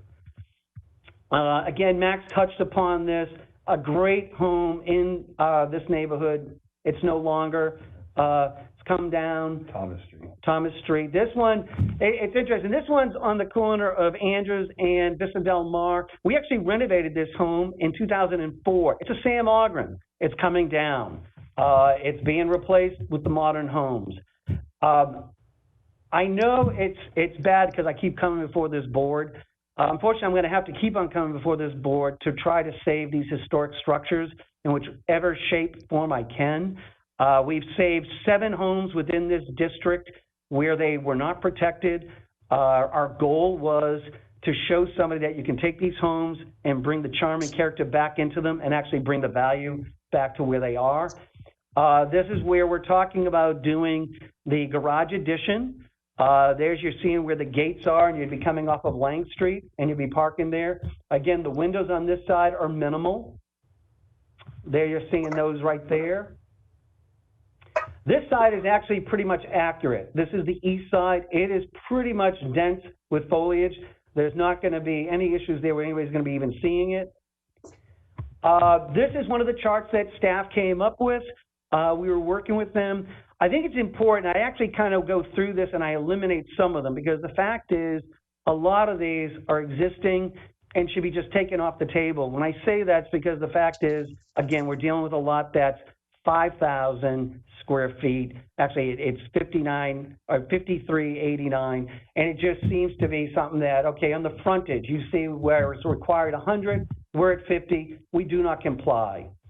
So when we go through, as we go down the lot width, staff, I think this is a mistake on the chart. It's 100 for required. We're actually still 50 because it's the same number as the frontage. The width is 50. The depth is 109.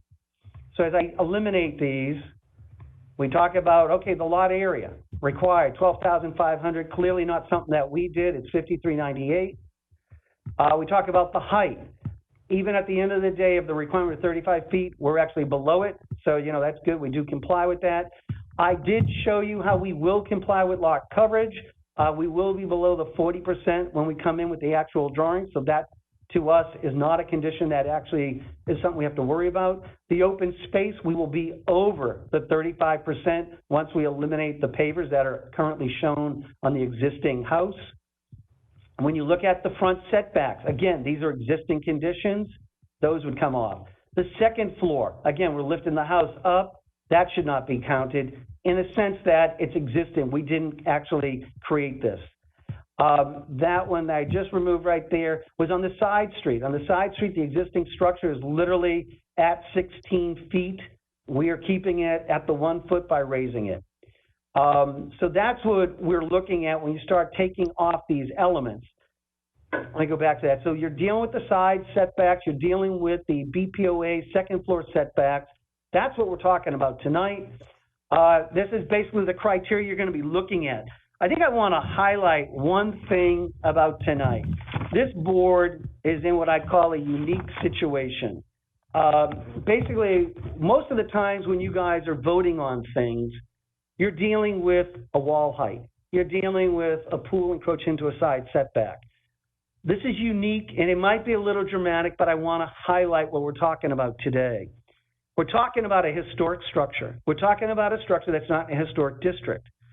When you look at the criteria for historic structures, the criteria is usually 50 years or older. You're looking at the potential of, was there a significant architect who did it? We believe we've narrowed it down to either Sam Ogren, John Vogt, or his partner, Gustav Mass. Chances are it's one of those three. We will have that answer shortly as the Delray Beach Historic Society goes through it. It talks also about the historic significance of an individual.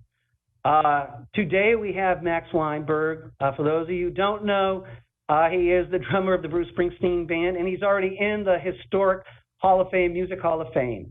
So now we'll look 50 years ahead. This board right now will actually have something they voted on and made something preserved in historic history for the character of Delray Beach, for the village by the sea, and I think that's very important.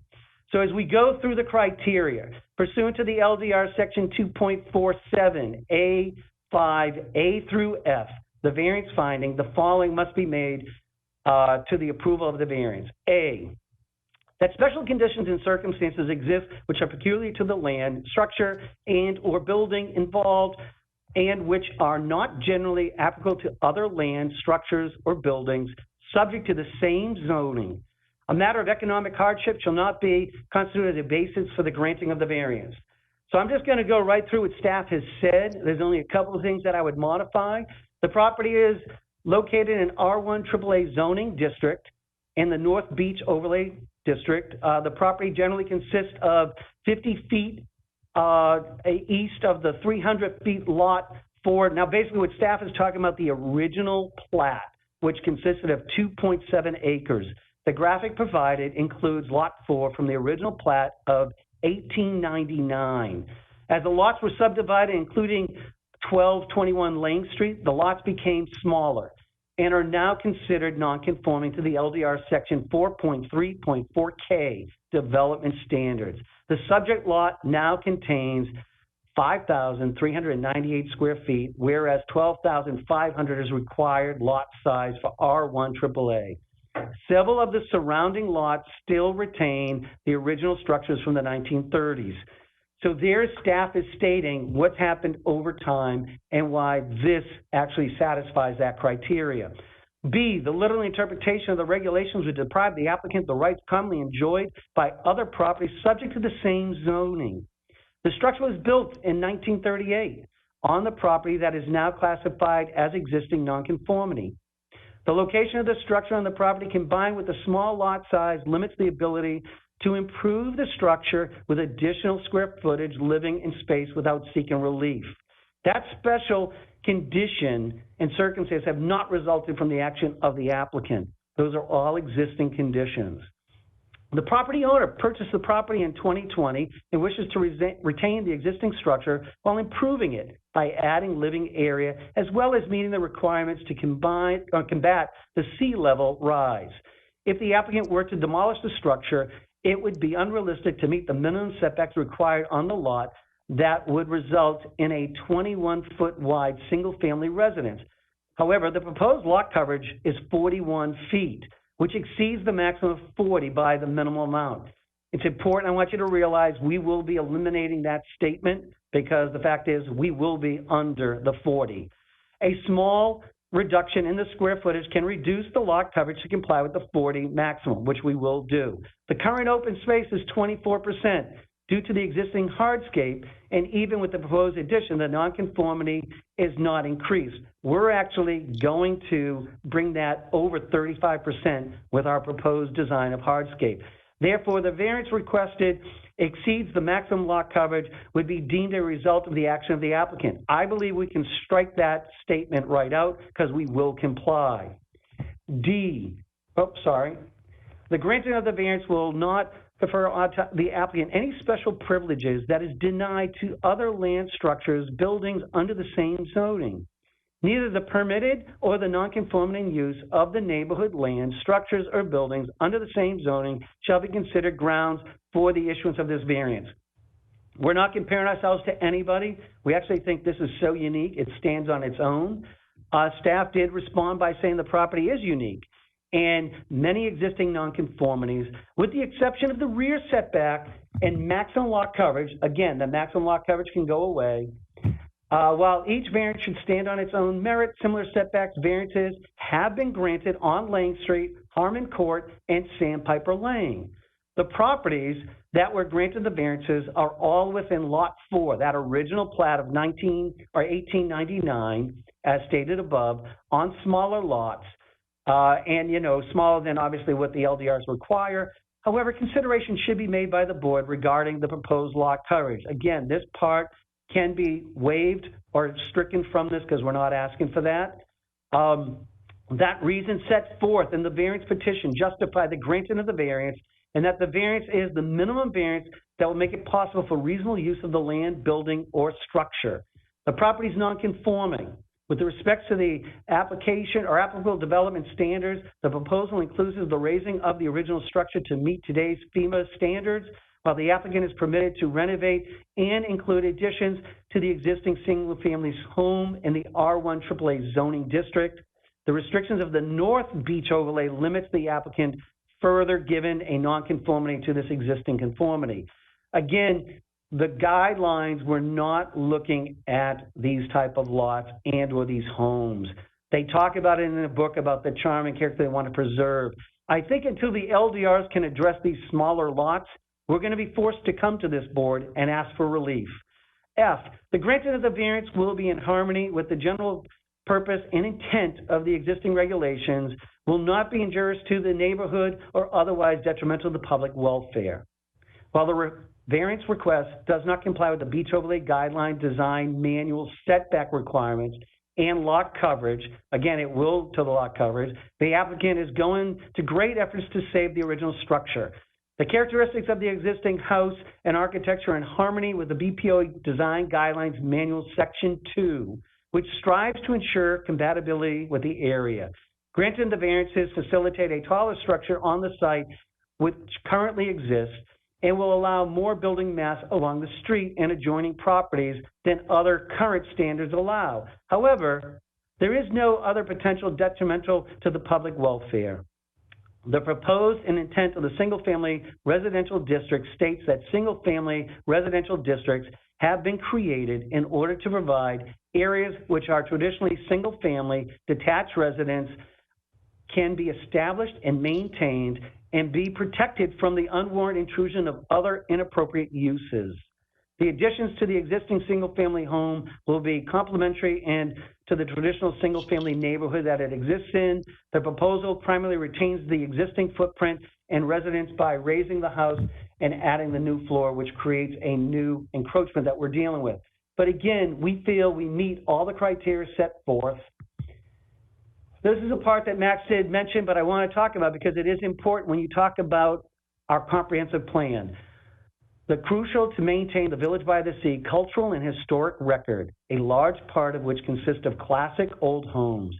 As per policy HPE 2.2.3 of Always Delray Comprehensive Plan, adopted just a year ago, states in part, continue to develop new land, uses, and zoning incentives for eligible historic resources which in the Land Development Regulations, LDRs, such as encouraging the adaptive reuse of historic structures. We hope this illustrates very clearly the desire of the residents of Delray Beach and the city administration to look first at adaptive reuse versus rash demolition and inclusion, as Max has stated, preserve the best, improve the rest. Thank you very much for your patience and allowing us to present. We hope that you'll look favorable upon our project. Thank you very much. Thank you for the presentation. How do I turn this off? Okay. Diane, I think, thank you. We have to do little past things to get the sharing to work. Okay, so I am Thea Janiotis, Development Services Director for the record. I'm going to try to not repeat to the best of my ability the information provided by the applicant, but so this is the lot, and you can see the surrounding property lines as well. It's quite a mix of very small pieces, including the small piece that might have at one time been together. All of these properties have the same zoning, single family R1 AAA, and they are in the North Beach Overlay District of the Beach Property Owners Overlay.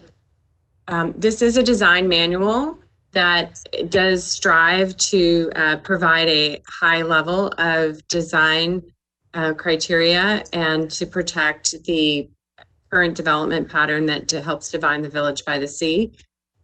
The manual is adopted by reference in the LDRs, and so the variances before you are to one section of the code, but as you know, there's several board orders for your consideration.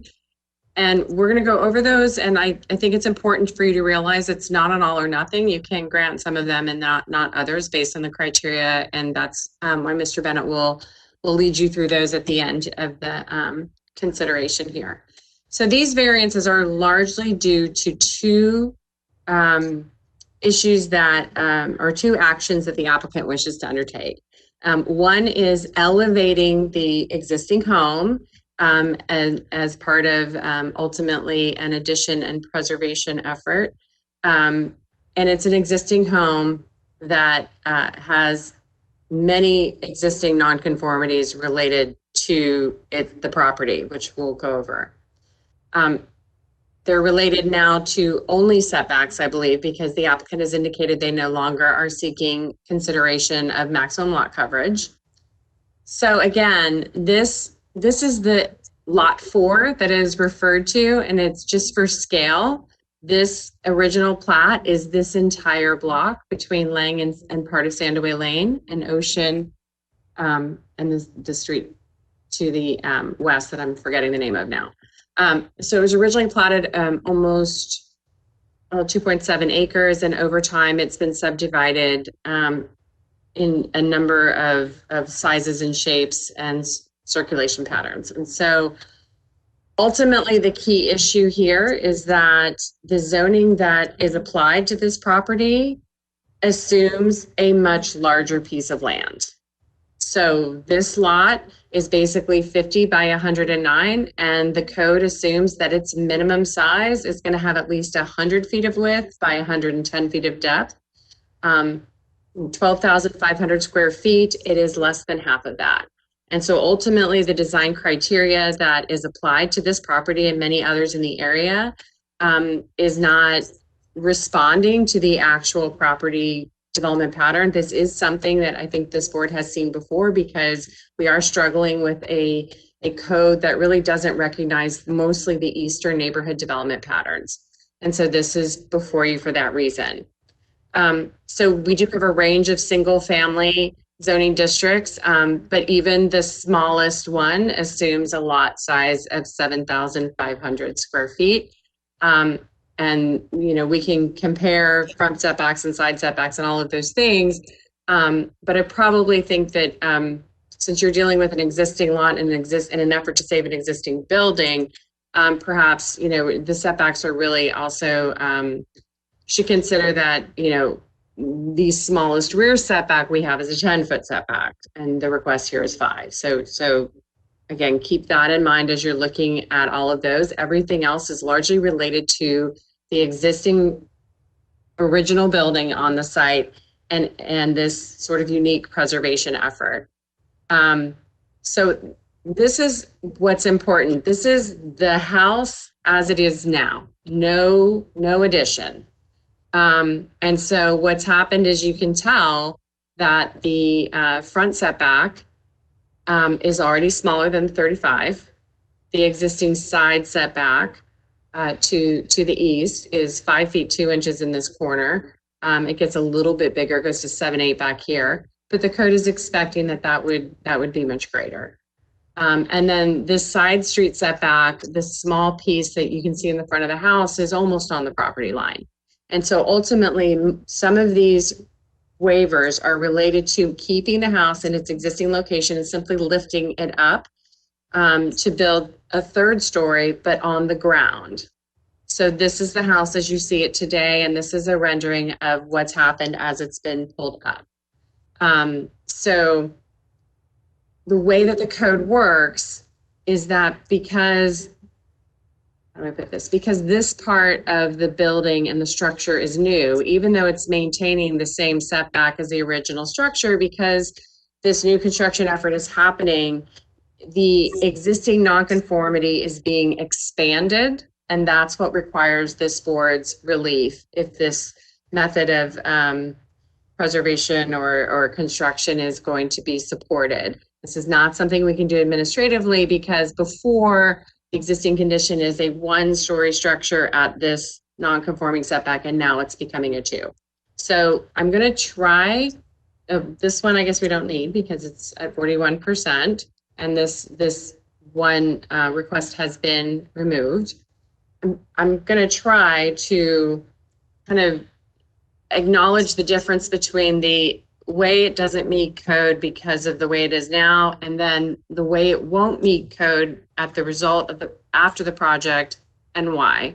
So all of our single family districts are allowed to build to 35 feet. So 3 stories really is everyone's right in this city. And I know that sometimes that can be a bit shocking if you're in a neighborhood that is mostly 1 story to start to see this new construction come in.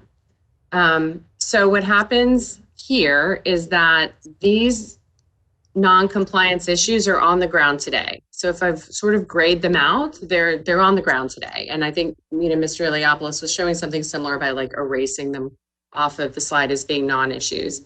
And the open space, the version we saw was maintaining the non-conformity. Now my understanding is that this is actually going to move towards compliance. So that, at any rate, you were never taking action on the open space today. You do have an original application that suggested lot coverage mattered, and we're going to set that one aside now.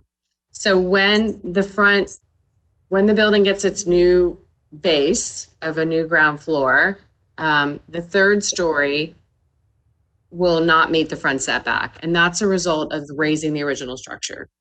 The 2nd story, the side street, which is the one to the west, is going to keep the same setback that the original house has, but since a new ground floor is being built, that's a result of raising the existing. And so that's how we've tried to organize these. The interior side setback and the rear, which is where the garage with the second story above it is being brought in, are variances that are results of expanding the footprint of the building beyond the original confines of the design. I'm not suggesting that that's a bad thing. I'm just suggesting that it's two different things. One is picking up the building and one is doing an addition to expand the living space, but also to accommodate parking as the applicant presented on the lot in compliance with the code. So again, I do think that you just have to sort of carefully consider each setback relief. The property is certainly unique. I don't think that there's any way factually that could be disputed. It is much smaller, almost half the size of what the code anticipates. And so to achieve this effort requires a certain amount of relief. And again, each can be considered. We don't have any residential structures that would allow a new structure to be 5 feet off of the property line. It's a minimum of 10. But again, I think when you look at the arrangement that is proposed, I think there's then a question of, given the location and configuration of the existing house, whether it raised or didn't raise, how does a garage that accommodates 2 cars fit onto the property without some measure of relief? And so these are the things you need to consider. And you need to consider all of them under the guise of the standards, which is, are the conditions related to the property special and peculiar to either the land or the structure? And would a literal interpretation, and I'm not going to go over the staff report too, that's saying if this was fully raised, well, now I'm going to go over it. So if it was fully raised and a new structure was built on the property that met the current setbacks, it does result in a house that would only be 21 feet wide. The applicant did not subdivide this property smaller than it is. As near as we have been able to track it, the last subdivision, I think, happened in the early 60s. And so this is been an existing condition in the city for a long time. And so the question then is, would granting this relief to the setbacks ultimately confer a special privilege? And then whether or not this is the minimum amount possible. And you could see in the staff report that we were particularly concerned about that the lot coverage request was there was a way to maybe make an adjustment, and I'm happy to hear that the applicant has figured out some slight adjustments that preserve his vision, but can come into compliance with that one. And then that the granting of the variance will be in harmony with the general purpose of the regulations and not injurious to the neighborhood or otherwise detrimental to the public welfare. So again, the property is unique, both in the land configuration and with the existing structure. It is non-conforming in size and dimensions with the current zoning, as well as the size that's anticipated by the guidelines. The configuration of the existing structure and trying to preserve it, preserved with a smaller lot size, does limit the ability to improve the property without seeking some form of relief. And ultimately you need to consider each request on its own and make that determination. And again, if the structure was demolished, the resulting building would be quite small. And then we'll let that go. So the proposed relief for the addition does increase the non-conforming of the side setbacks and creates a new rear one. And so ultimately, is there some way to accommodate the necessity for parking on the property without achieving this relief? Each variance request that you consider for each individual property, there's been a number in this area. And we did point that out, but they each need to stand on their own. So I do know that what a series of variances is in this area tells us, if they're approved, is that the code needs to be adjusted. So this is something that we're certainly taking note of, for the code moving forward. And clearly the characteristics of the existing house and the architecture are in harmony with the neighborhood, and the vision for the neighborhood. The house is used as an example in the design guideline as something that the community does value. And so there's a balance that needs to be struck between allowing the house to grow over time and be preserved for the next 100 years versus any potential negative impacts that could be perceived on the surrounding area and adjoining neighbors. So this is what is before you. I think that the easier thing to do would probably be not to go through these motions in this manner, but let you discuss each request, and then we'll try to figure out how to navigate your decision as maybe methodically as we can. I'm available for any questions, and I know that the applicant had been working with Jennifer View. She is out of the office this week. I hope that I did a decent job, because I'm sure she's going to watch the tape and let me know if I didn't. But so that's why you have me and Scott tonight instead of Jennifer. So thank you. That concludes my presentation. And I don't know how to stop sharing. Diane, I need help. Here we go. Okay.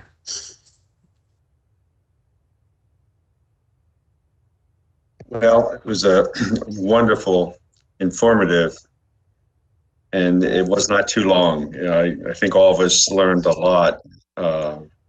And I think right now we're supposed to do a 5-minute, and I think we all need 5 minutes, but I think we're all really impressed with the knowledge that the city staff and the developer and the owner have given to us here tonight. So let's come back in 5 minutes. William, do you have your clock? Yes, I can do the 5-minute timer's fine. Okay. It's 7:07 right now, so 5 minutes would be, well, just turned 7:08, so 7:13. 7:15, how about that? Yeah, that's fine. This works. Okay. All right, see you in a few minutes.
All right, guys, looks like it's 7:16 on my computer.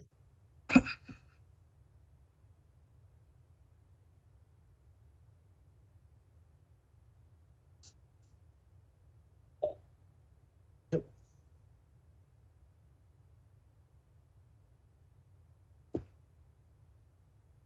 Just waiting for there's Mr. Cohen. No, I'm coming on.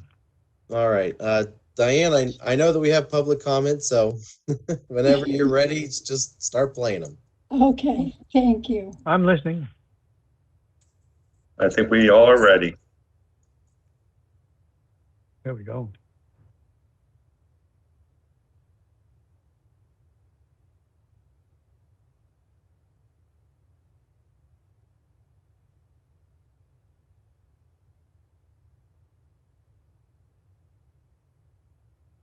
Good evening. I have been sworn by the board secretary. My name is Chris Davey. I live at 866 Northwest 23rd Lane in the city. Some of the board members may remember me from when I served on this board a couple of years ago. I'm calling to speak about item 6B on the agenda, item 1221 Lang Street. I want to register my support.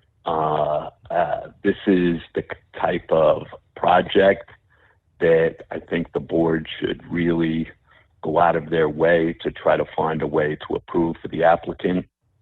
In my opinion, we need to preserve as many historical houses as we have here in the city that we can. The Beach Property Owners Association has reviewed this matter and they have no objections to it, and the neighbors are in favor too. The Board of Adjustment has the latitude to grant the applicant the waivers and the variances that he's looking for, and I hope a majority of the board grants the applicant the approvals he's seeking. Thank you very much. Hope you have a good evening.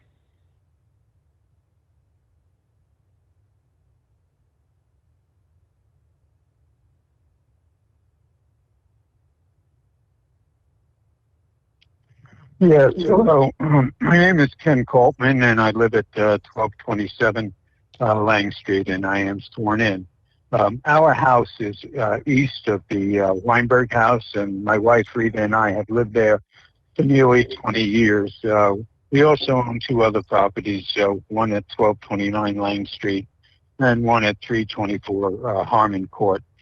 We support Max and Becky's plans to renovate 1221 Lime Street, and would like to call upon the Board of Adjustment to extend the setback relief as requested and approve the project as presented.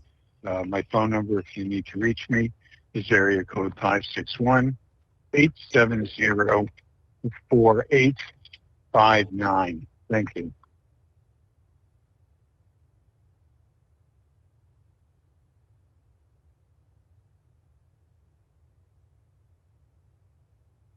Hello, my name is Scott Porton. I live at 112 Basin Drive, and I'm calling regarding item 2021-78, which is 1221 Lang Street, and I have been sworn in. I'm calling in support. I live in the neighborhood, and I was involved in the rewrite of the Beach Property Owners overlay. It was the intent of this overlay to stop the mansionization that we saw occurring in both Highland Beach and Boca Raton. Given the limited footprint and a proposed height of 31 feet, the proposed structure is not at a scale for the neighborhood. And at the same time, the applicant is preserving the historic integrity of the structure. These are the kinds of projects that we want to see happen. Please approve the variances being requested. Again, my name is Scott Porton, and I'm calling in support.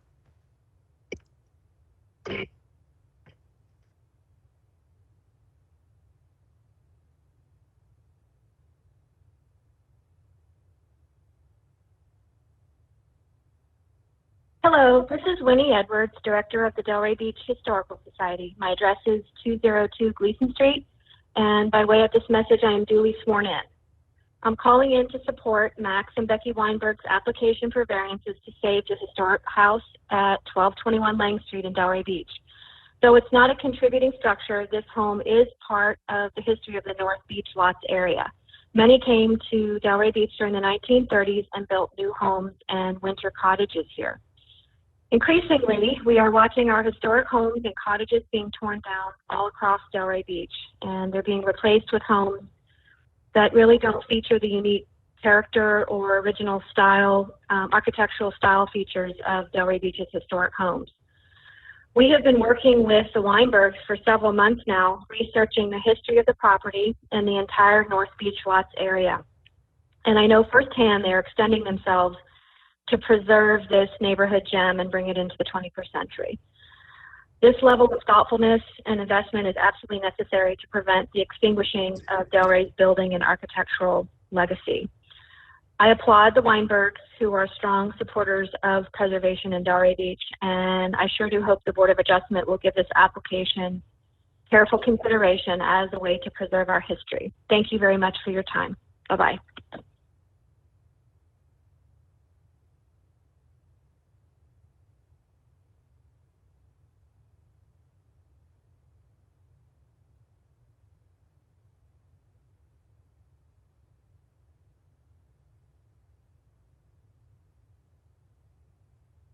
Hello, my name is Chris Sandleitner, Sandleitner. I'm calling on behalf of myself and my wife, Hillary Matchett, Matchettt, of 325 Sandpiper Lane, and I am duly sworn in. I'm calling regarding 1221 Lang Street and the proposed renovations that they are looking to do, that Max Weinberg is looking to do. He has been kind enough to come by and show us what he plans on doing. We're excited about the plans and improving the neighborhood. So he has our authority to go ahead and do that. We, the property owners on Sandpiper Lane, have unique qualifications of scale, massing, and charm. In many cases, no garage and inclusions in the setback. Max has our approval to go ahead and do and make the renovations at 1221 Lang Street. Again, this is Chris Sandleitner and Hillary Matchett of 325 Sandpiper Lane, calling to approve plans that Max Weinberg has made to 1221 Lang Street. Thank you so much.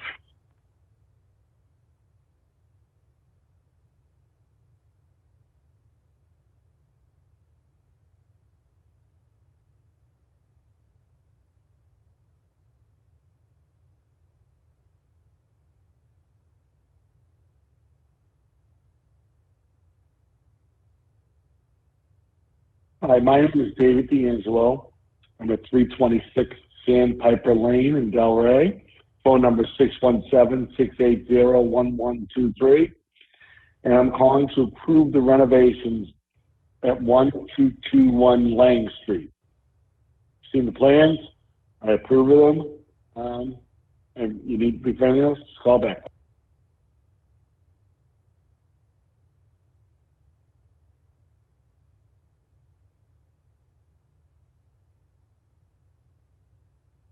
Hello, my name is Fran Marincola. I've lived at 1138 Vista Del Mar for the past 41 or 42 years. And with this voicemail, I'm duly sworn in. I'm calling to support the renovation project for 1221 Lang Street by Max and Becky Weinberg. I know Max and Becky Weinberg before they were married. I don't even want to say how long that is. It's just around the corner from my house, no more than 30 or 40 yards from me. I've been a resident long enough to see the neighborhood change dramatically, not always for the better. I disagreed with the recent BOA decision to deny the application for setback relief of 1114 Vista Del Mar Drive, which is one house away from mine. A lovely 1940 pink cottage that we hope will be saved by someone. I ask the board to please approve the application presented by the Weinbergs. Thank you. Fran Marincola, 1138 Vista Del Mar Drive, Cafe Luna Rosa owner for 29 years. Thank you.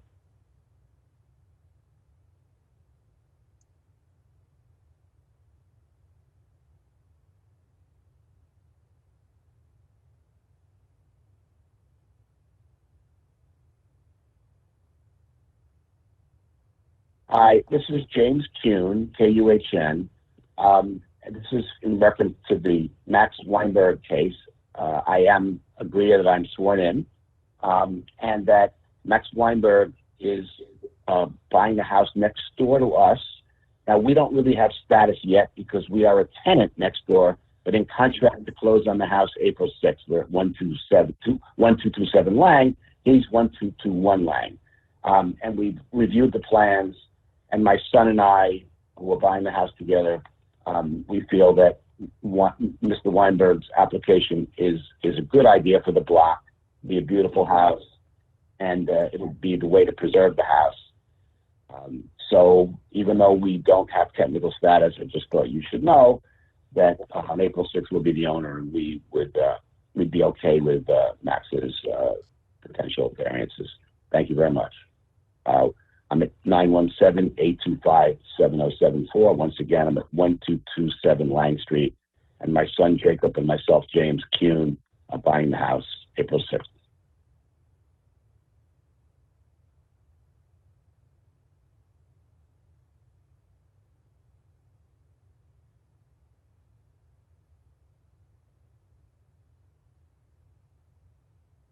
Hello, my name is Walter Reynolds, and I've resided at 330 Harmon Court, Delray Beach, Florida, for 50 years. With this voicemail, I state that I'm duly sworn in. Christine and I fully support the application of Becky and Max Weinberg for the saving of 1221 Lang Street from going to extra expense of doing so as the primary focus of their renovation and addition. Having lived in this house for so long and seeing the neighborhood subject to the tearing down of these classic Florida cottages, we are delighted that the Weinbergs have chosen this course.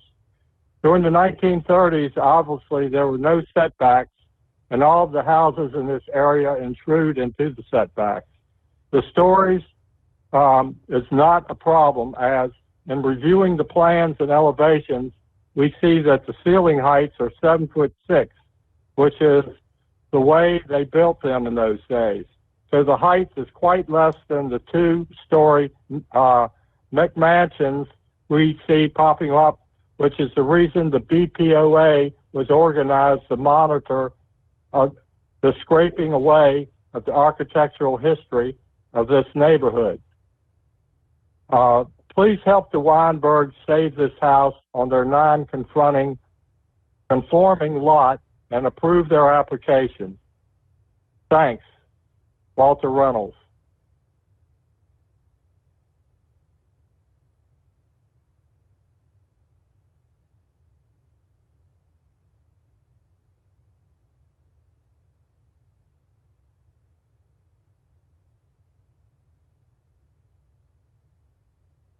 Hi, I just left a message, but with cell phones, you never know if it got through. So my name is Frank Mariani. I'm at 847-774-1179. One more time in case you need it, or if you need to call me back, that'd be fine too. My name is Frank Mariani. I live at 300 Sandpiper Lane, Delray Beach, Florida. With this voicemail, I hereby state that I'm sworn in. My wife and I own a property directly across the small access way that is Sandpiper Lane and Lang Street.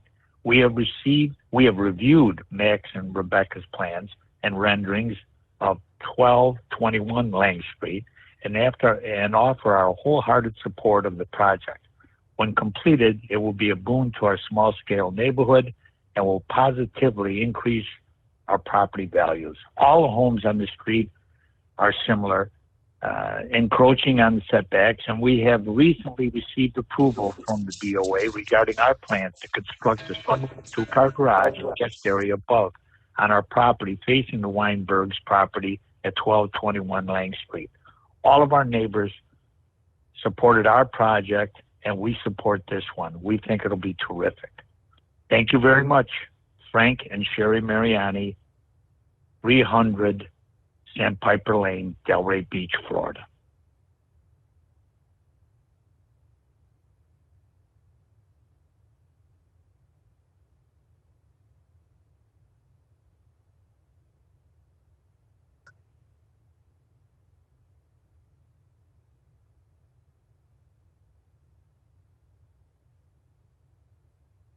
Hi, my name is Frank Mariani, and I live with my wife, Sherry Mariani, at 300 Sandpiper Lane, Delray Beach, Florida.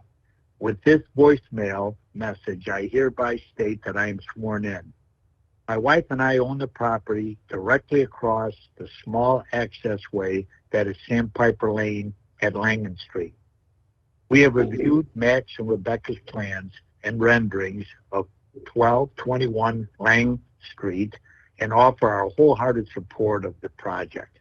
When completed, it will be a boon to our small-scale neighborhood and will positively increase our property values. All the homes on this street are similar, encroaching on setbacks, and we have recently received approval from the BOA regarding our plans to construct a similar two-car garage and guest area above our property facing the Weinberg's property at 1221 Lang Street. All of our neighbors support our project as we do here. We think this will be a terrific addition to our neighborhood and look forward to this beautiful project happening. Thank you for your consideration and support. Frank Mariani. Thank you.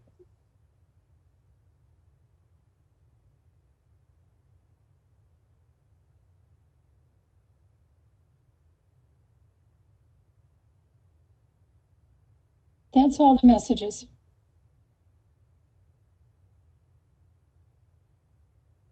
Chair, you're muted. So I believe there was there any prior email messages also in this project? We did receive several emails, I believe, and letters, and those were forwarded to the board members. I think all of you have indicated at some point that you've received them. Is that, yes. I see a lot of nodding heads. Yes. Yes. And Gary, copies, I believe, were also provided to you as well, correct? Yes, that's correct, Mr. Bennett. Okay, great. So if there's anyone in particular that you feel should be read aloud, I'm sure we'd be happy to do that, but it's part of the file, it's part of the record. The applicant has received a copy, and so have the board members. Okay. Well, Mr. Bennett, may I request one? There was a Peter Dunn, and there's a particular part. I don't know whether you'd be willing to read it, or could I read it into the record? This is an email. Yes, so I guess the next thing would be cross and rebuttal at this point. Okay. So I guess, yeah, Gary, we'll just let you roll right into that, and you can address any portion of the public comment that way. Okay. Go ahead. Thank you. Well, actually, I mean, Anthea did a phenomenal presentation. Not that I would expect anything less from her. I know she was covering for Jennifer, but my compliments to her. I have no cross-examination. Should I get in the background on this? Well, you can, but I figure there was this email, folks, I just wanted you to be aware of, and Max can give you some more information on it should you want to. This is a person that's abutting Max's property on the north side. His name is Peter Dunn. He did write in. I'm going to just read one portion of his letter. There was a conversation that him and Max had about Max possibly purchasing his property. When they discussed the price, Max said, I will be declining. But this is a part of the letter that he wrote. This is, again, February 24th, 2021. There's several pages. This is page 5, paragraph 6. And here's the quote from the letter from him. I would sell that house as is. I can settle as soon as possible. And if we can agree on a contract term, I'm prepared to help support your renovation plans and place a call the head of zoning board. However, I would require a $50,000 non-refundable deposit to protect my interests should you walk away and break the contract before settlement. Of course, an added sweetener to the deal would be 4 backstage passes for a picture with the iconic Mighty Max and the boss when you tour again somewhere on the East Coast, New Jersey, New York, or DC, wherever or where I saw you last perform at then the Verizon Center about 4 years ago. I wanted to put that into the record because we are of the opinion, I am not a lawyer, but we are of the opinion that this is not exactly a legal letter that should have been written and definitely borders what we call extortion. So for the record, I just wanted to place that out there. Thank you very much. Does anybody else have any cross on anything they've heard? Staff, applicant? None. Okay. So I guess we'll go into the board discussion now. So, Chair, I might actually make a recommendation. Okay. So tonight, we have multiple variances, and this is totally up to the board to decide how to proceed. You could either try to address all your questions at once, if you'd prefer to just do it in a normal way, and then we'll do each board order, or we can choose one variance and then one variance request and then address the questions for that one and do the order and then do the next one. Whichever one the board prefers or feels more orderly, but we could do it one of two ways that may help us get through the process. Well, sir, go ahead. Yeah, my comment is that we had this original meeting was scheduled for a month ago, and at that time we were provided a lot of documentation, the drawings, the charts, et cetera, et cetera. To my knowledge, and maybe I may have missed something completely, I did not see that there was an updated set to download for tonight's meeting. And what was presented by the client, the presenters, the owner, there were reference to a large number of significant changes from the drawings, the intent, the dimensions, the setback changes, the remaining areas. And frankly, I'm confused at this point that I'm not completely sure what would be the end result of approving the package as presented, because I don't really know that I see in black and white exactly what the end result will be. So go ahead, if you want to go ahead, Anthea. No, so basically, ultimately the decision about the setbacks, there were no changes to the requested setbacks. There were 5 areas of relief originally submitted, and one of those has been withdrawn. So lot coverage is no longer a code requirement that the applicant is seeking relief from.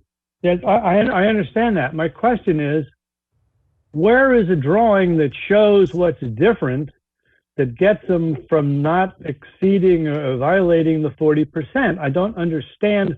Something had to change that they could now completely say they're in conformance, and I don't know what that is. That's where I'm confused.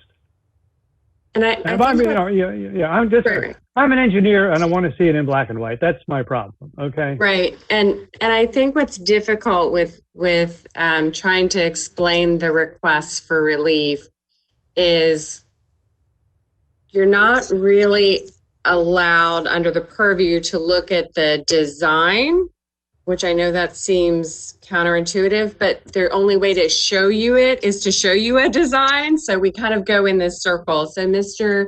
Iliopoulos sort of presented that they were going to remove some of the paving from that brick courtyard in order to help meet that. And if I'm not stating that correctly, please correct, jump in, Gary. So that's the only change that is in front of you. There are a series of setback related requests that are unchanged and that you would be asked to vote up or down on. So if we exclude the item 5 from our discussion, we basically leave that open. If they infringe on it, later on they'll have to ask for a variance or whatever it is. But right now, I would think that if we exclude that, we only that's the four variances. That will automatically solve the problem.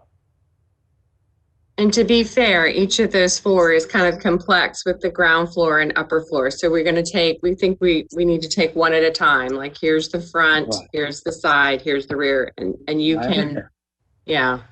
I'm just saying we probably eliminate the number 5 from discussion. Absolutely, it's been withdrawn, so you are not taking action on number 5 in any way.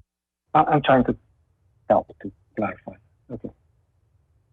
So I think for all of us, and for all those of us who have perhaps been on planning and zoning or been interested in planning and the zoning of our city of Delray and other cities, tonight's it's really a wonderful thing to be able to be seeing maybe history-making action here, that we have someone, Max and his wife, that have the wherewithal, I believe, to invest in this place and give so much information out front in a community that certainly needs it. Because I believe as we looked at the drawing, the houses, the lots going towards the ocean, all those will become mansions that we kind of don't all agree about how Delray is going. Is that correct?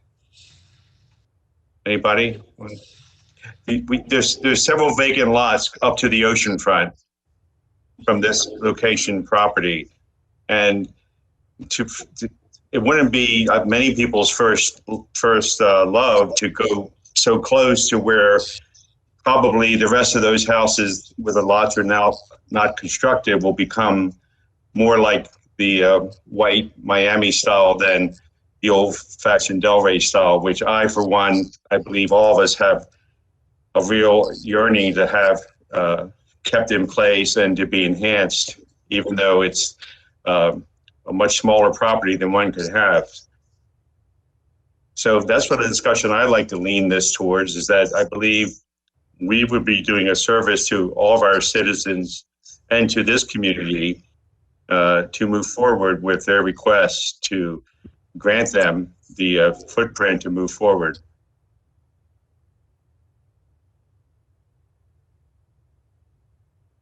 Alex, anything?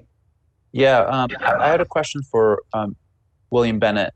Can we, I obviously want to reserve the opportunity for everybody to speak, but it was a very robust proposal. I agree with Garland. You know, the complexity of this site and what Mr. Iliopoulos and Mr. Weinberg are trying to do, I think has been illustrated really well. And I'm personally supportive of this. Is there a way to move this motion to across the board? Can we kind of do an across the board motion? So the way it's been presented is to have them all broken down into 4 different requests. If the board wanted me to proceed, and honestly, I would defer to the applicant on some level too, because I understand that you may be supportive of all of them, but if some other board member isn't supportive of one but supportive of 3 and we lump them together, I understand. You know, you could create a problem. But if the applicant's comfortable with that and the applicant would agree to it, there's nothing prohibiting us from doing that. In fact, we kind of did the opposite on the last one, where we had 2 lumped together and split them apart. I can understand the risk in it. So I think going one by one I'm comfortable with that as well. But if the applicant wants to speak to it, you know, by all means, I'd be interested to hear, but otherwise comfortable one by one as well. If I may, Alex, I actually would agree with Mr. Bennett if we could. I know it prolongs everything, but I prefer it to be individually just in case there was something that someone had a problem with. So if you could, Totally understand. we'd like it broken down. Thank you very much. Any of my other Board of Adjustment members have any questions or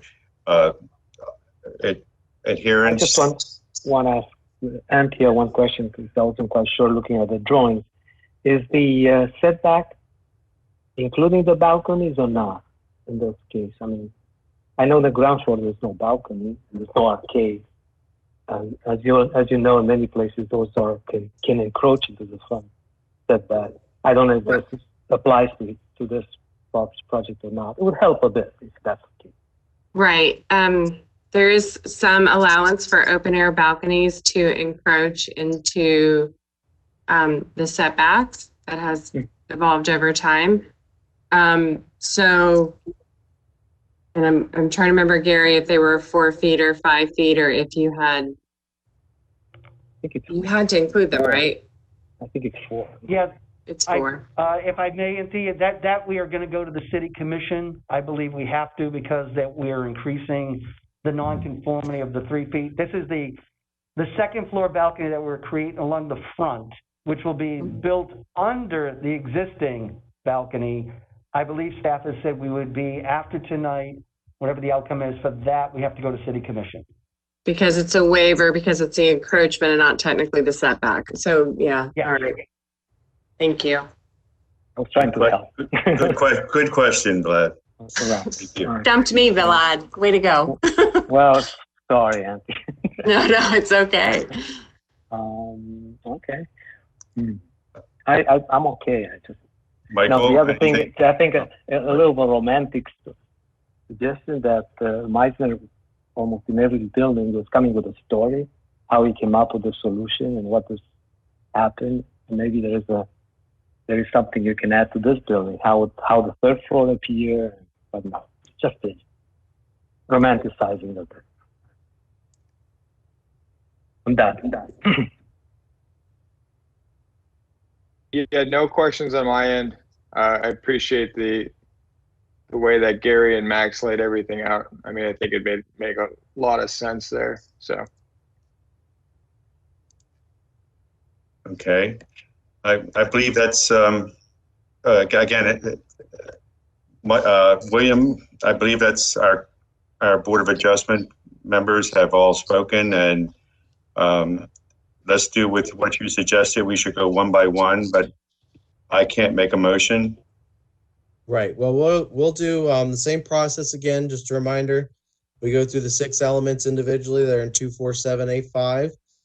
There's no weird wording. So yes is yes, you find positive. No is no, you don't find positive. So we'll read them. We're going to start with the front setback, which is the south property line. Thea's going to try to help me out here with slides so that you guys understand what this particular variance is. So as you see on the slide, the first and second story are remaining in the same setback condition, but this variance is needed because there'll be the variance for the third floor to stay in line with the first and second floor. Okay? Mr. Bennett, can I interrupt for one moment? Absolutely. Okay, when we are doing the vote, can the hands go up so I can get an accurate vote on our voting sheet? Because sometimes the hands are going up, some people are saying yes. So if they could all raise their hand when they're voting. Okay, so when we do the, I think Diane's referring to when we do the 6 elements and we don't do a roll call, if you're in favor, just please raise your hand in addition to saying yes. Does that take care of that request, Diane? Yes, thank you. Okay, great. Can you see everybody, or because Anthea is sharing the screen? No, I cannot. I think if you, do you mean the digital, raise their digital hand or raise their hand? Raise their hand. Okay. But no, I can't see anybody. I'm going to have to slide back and forth here. Okay, why don't we do a roll call? William, can we do that? Yeah, if that may be easier than Diane having to flip back and forth. It certainly. Is if there's no objections, we can do a roll call for each. We'll make it even longer, Gary. All right, All right. great. So the front setback, to be clear, we're going to focus only on the front right now. And this is what you see here. It has an existing setback of 29 feet 6 inches. And the requirement is 35 feet for the first story and then 45 feet for the second and third. And since the building will be raised, all stories would have a setback of 29 feet 6 inches. Okay, thank you, Anthea. This is the City of Delray Beach Board of Adjustment final order for petition 2021-078 for the property at 1221 Lang as it relates to the front setback of the south property line. Pursuant to LDR section 2.4.7A5, following consideration of all the evidence and testimony, the Board of Adjustment for the City of Delray Beach finds as follows. 1, that special conditions and circumstances exist which are peculiar to the land structure or building involved and which are not generally applicable to other land structures or buildings subject to the same zoning. Diane? Robert Cohen, Yes. Vlad Dumitrescu, Yes. Michael O'Connor, Yes. Alexander Candia, Yes. Garland Williams. Yes. 2, that the literal interpretation of the LDRs deprives the applicants of rights commonly enjoyed by other properties subject to the same zoning. Diane? Robert Cohen, Yes. Vlad Dumitrescu, Yes.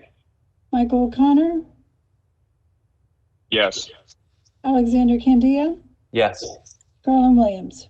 Yes. 3, that special conditions and circumstances exist that were not the result of the applicant's own actions. Diane? Robert Cohen, Yes. Vlad Dumitrescu, Yes. Michael O'Connor, Yes. Alexander Candia, Yes. Garland Williams.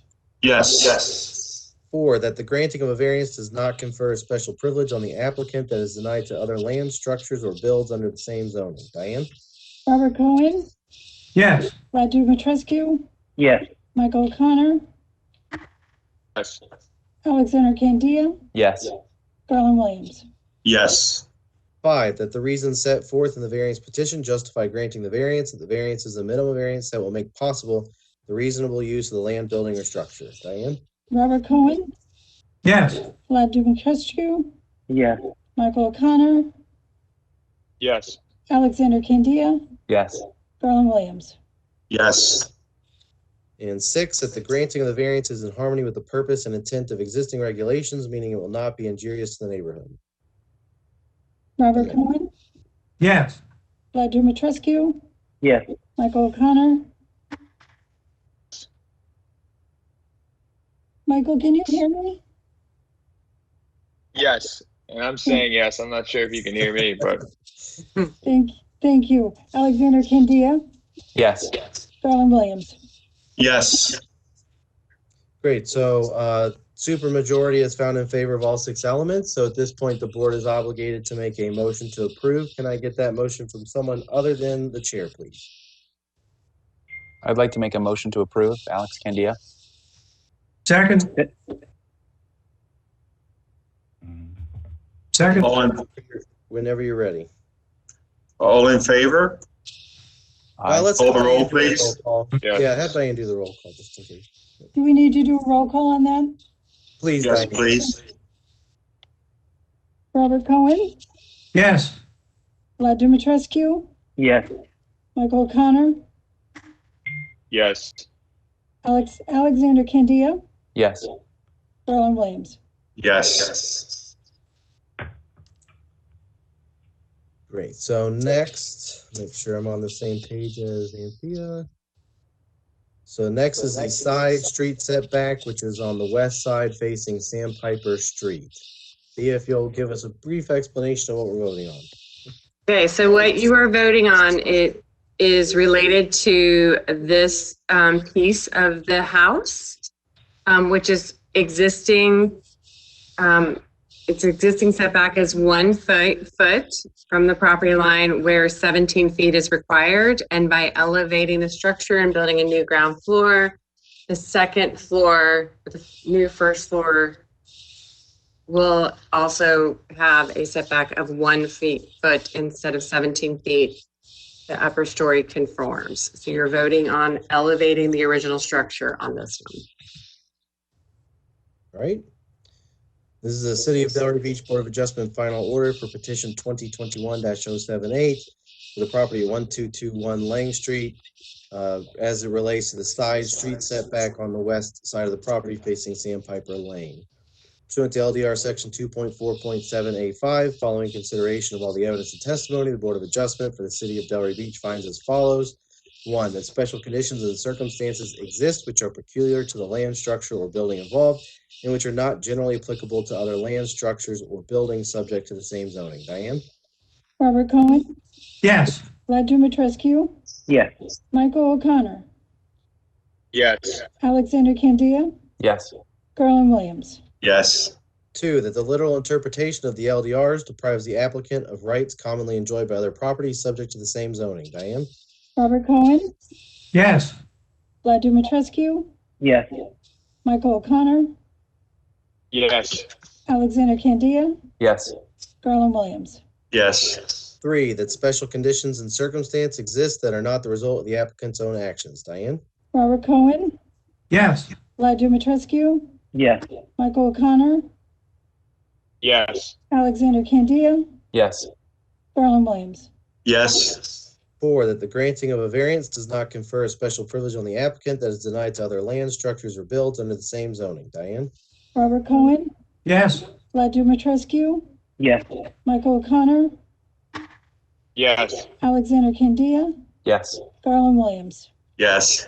5, that the reasons set forth in the variance petition justify granting the variance and that the variance is the minimum variance that will make possible the reasonable use of the land, building, or structure. Diane? Robert Cohen, Yes. Vlad Dumitrescu, Yes. Michael O'Connor, Yes. Alexander Candia, Yes. Garland Williams. Yes. 6, that the granting of the variance is in harmony with the purpose and intent of existing regulations, meaning it will not be injurious to the neighborhood. Robert Cohen, Yes. Vlad Dumitrescu, Yes. Michael O'Connor, Yes. Alexander Candia, Yes. Garland Williams. Yes. Great. The Board of Adjustment is found by supermajority positive findings for all 6 elements. Can I please get a motion to approve? Motion to approve. Who made the motion? I believe that was Alex. Thank you. Anyway. Robert's got that one. And we need a second? I second. Vlad. Okay, read the roll call. Robert Cohen, Yes. Vlad Dumitrescu, Yes. Michael O'Connor, Yes. Alexander Candia, Yes. Garland Williams. Yes. Okay, next is the side interior setback on the east of the property. Anthea? Okay, so we're talking about this side of the property, which is an interior lot line. So there's a neighbor that adjoins here. And the existing house has a side setback of 6 feet 7 inches here. With the addition of the garage, the proposed setback goes to 5 feet 2 inches. And depending on the story, the code expects it to be at 12 feet for the first story and then 17 feet as it goes up. So in this case, the existing house is non-conforming. It again is being picked up. And then the proposed addition to the rear reduces the existing nonconformity to 5 feet 2 inches. That is the consideration. All right, thank you. This is the City of Delray Beach Board of Adjustment final order for petition 2021-078 for 1221 Lang Street. This is in relation to the side interior setback on the east side of the property. Pursuant to LDR section 2.4.785, following consideration of all the evidence and testimony, the Board of Adjustment for the City of Delray Beach finds as follows. 1, that special conditions and circumstances exist which are peculiar to the land structure or building involved and which are not generally applicable to other land structures. We may have lost Robert.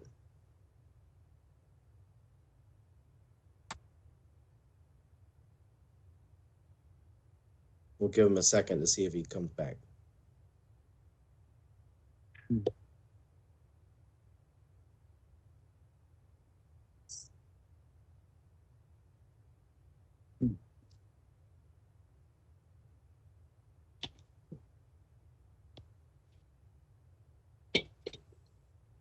Okay. Am I the? There you go. Back. All right, great. So, Mr. Cohen, I actually hadn't finished reading all of number one, so I'll read it again just really quickly. Number one, that special conditions and circumstances exist which are peculiar to the land structure or building involved and which are not generally applicable to other land structures or buildings subject to the same zoning. Diane? Robert Cohen, Yes. Vlad Dumitrescu, Yes. Michael O'Connor, Yes. Alexander Candia, Yes. Garland Williams. Yes. Two, that the literal interpretation of the LDRs deprives the applicant of rights commonly enjoyed by other properties subject to the same zoning. Diane?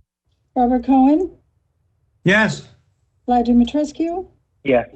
Michael O'Connor, Yes. Alexander Candia, Yes. Garland Williams. Yes. Three, that special conditions and circumstances exist that were not the result of the applicant's own actions. Diane? Robert Cohen, Yes. Vlad Dumitrescu, Yes. Michael O'Connor, Yes. Alexander Candia, Yes. Garland Williams. Yes. Four, that the granting of a variance does not confer special privilege on the applicant that is denied to other land structures or built under the same zoning. Diane? Robert Cohen, Yes. Vlad Dumitrescu, Yes. Michael O'Connor, Yes. Alexander Candia, Yes. Garland Williams. Yes.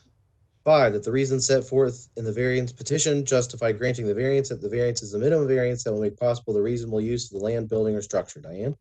Robert Cohen, Yes. Vlad Dumitrescu, Yes. Michael O'Connor, Yes. Alexander Candia, Yes. Garland Williams. Yes. Six, that the granting of the variance is in harmony with the purpose and intent of existing regulations, meaning it will not be injurious to the neighborhood. Diane? Robert Cohen, Yes. Vlad Dumitrescu,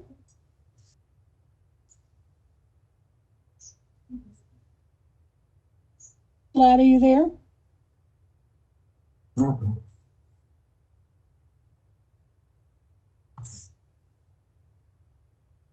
Vlad, can you hear us? Vlad, can you hear us? I wonder if his earbuds died. I can see him. Someone call him?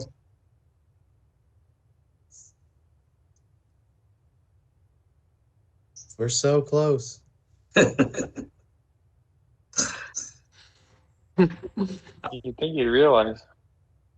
No, I don't think he does either.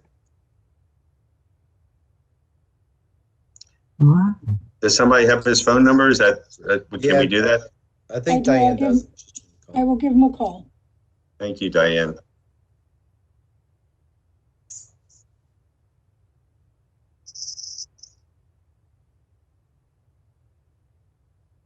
Oh, no, he's maybe.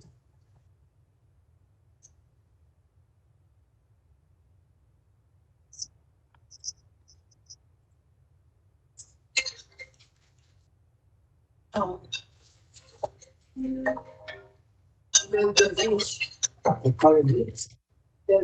Hello? Yes. I'm not. We cannot hear you. You cannot hear me, huh?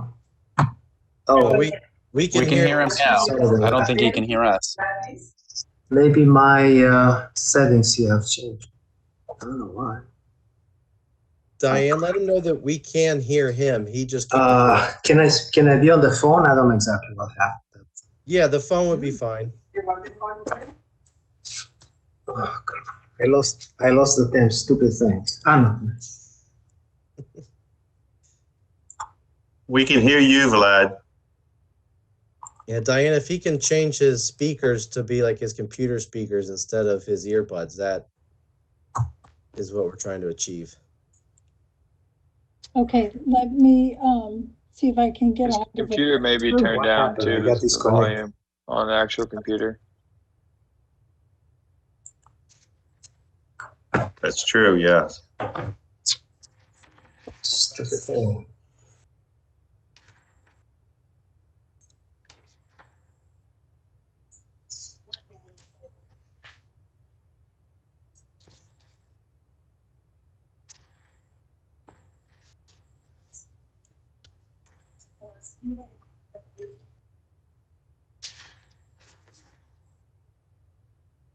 Vlad, can you hear us yet? I'm sorry. Vlad, do you hear us now? Sorry. Can you guys hear me? Should be Glad we can hear you. Sorry about that. I don't know. The Bluetooth is connected. Can you hear us, Vlad? Yes, I do. Okay, great. All right. So as a reminder, well, where were we on? We were doing the motion or number 6, Diane? Where are we? We're number 6. Okay, great. So Vlad, this is number 6 at the granting of the variances in harmony with the purpose and intent of existing regulations being or not be injurious to the neighborhood. Yeah. Thank you. Michael O'Connor, Yes. Alexander Candia, Yes. Garland Williams. Yes. Great. So the board has found by supermajority positive findings for all 6 elements. Can I please get a motion to approve? Motion to approve, Alex Candia. I second that, Vlad. And Diana, call the roll. Robert Cohen, Yes. Vlad Dumitrescu, Yes. Michael O'Connor, Yes. Alexander Candia, Yes. Garland Williams. Yes. Oops. Great. Gary or Max, just want to confirm, we are not going to be doing the lot coverage variance request, correct? That is correct. Great, thank you. So this is the last one. So this is for the rear setback on the north. Anthea? This is the one that is not related to raising the house, but is related to the addition of a garage with a second story area above it. The code requirement is 12 feet from the rear setback line and 17 feet from the second story. And the proposal is that both the first and second story would be constructed at 5 feet. And this again is an interior line. There is a property directly adjoining this line. It's a very small property that may have at one point been part of this parcel in the past. Great, thank you. This is the City of Delray Beach Board of Adjustment final order for this variance request petition number 2021-078 for 1221 Lang Street. This is in reference to the rear setback on the north property line. Pursuant to LDR section 2.4.7 A5, following consideration of all evidence and testimony, the Board of Adjustment for the City of Delray Beach finds as follows. 1, that the special conditions and circumstances exist which are peculiar to the land structure or building involved and which are not generally applicable to other land structures or buildings subject to the same zoning. Diane? Robert Cohen, Yes. Vlad Dumitrescu, Yes. Michael O'Connor, Yes. Alexander Candia, Yes. Garland Williams. Yes. 2, that the literal interpretation of the LDRs deprives the applicant of rights commonly enjoyed by other properties subject to the same zoning. Diane? Robert Cohen, Yes. Vlad Dumitrescu, Yes. Michael O'Connor, Yes. Alexander Candia, Yes. Garland Williams. Yes. 3, that special conditions and circumstances exist that were not the result of the applicant's own actions. Diane? Robert Cohen,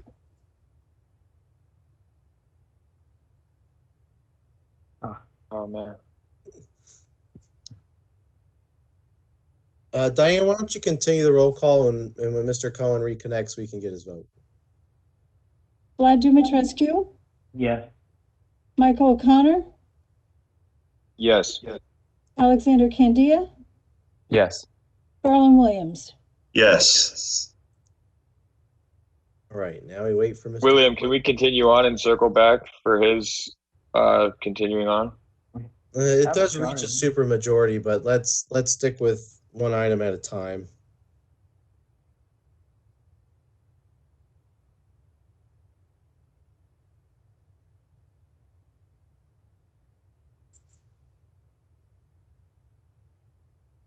William, we met a supermajority, correct? Yeah, Gary, if it's a guess, I'll leave it up to you. If you have 4, so even if Mr. Cohen were to vote in the negative, this is super majority. Do you want us to wait for Mr. Cohen to vote on that item, or are you comfortable to proceed? I'm comfortable to proceed. With all due respect, I feel bad for Mr. Cohen, but I feel good. I just saw him trying to get back on.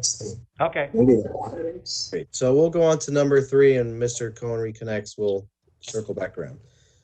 Number 3, that special conditions and circumstances exist that were not the result of the applicant's own actions. Diane? Robert Cohen,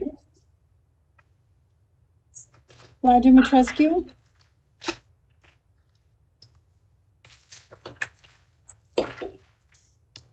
Vlad, can you hear me? I think his No, no se terminó, pero me desconectó. Esa wea, no sé por qué. Okay. Mr. Cohen, we were... Yes, I'm losing connection. I'm having troubles here. I don't know. I keep losing the whole connection and it comes back and it goes away. And I don't know what you've heard from me. I have no idea what's going on. We need your vote I'm getting weird signal from my computer saying I'm really not connected, but I am connected. I don't know what it's doing to me. So we I need apologize. your vote on item number 2. The literal interpretation of the LDRs deprives the applicant of rights commonly enjoyed by other parties. We're on the rear north, right? Yes. Yes. I'm sorry. Yes, I vote yes. Thank All you. right. Number 3, that special conditions and circumstances exist that were not the result of the applicant's own actions. Diane? Yes. Robert Cohen, Oh, sorry. I thought I was the only one. Yes. Vlad Dumitrescu, Yes. Michael O'Connor, Oh, I lost everybody again. Yes. Alexander Candia, Yes. Garland Williams. Yes. 4, that the granting of a variance does not confer a special privilege on the applicant that is denied to other land structures or built under the same zoning.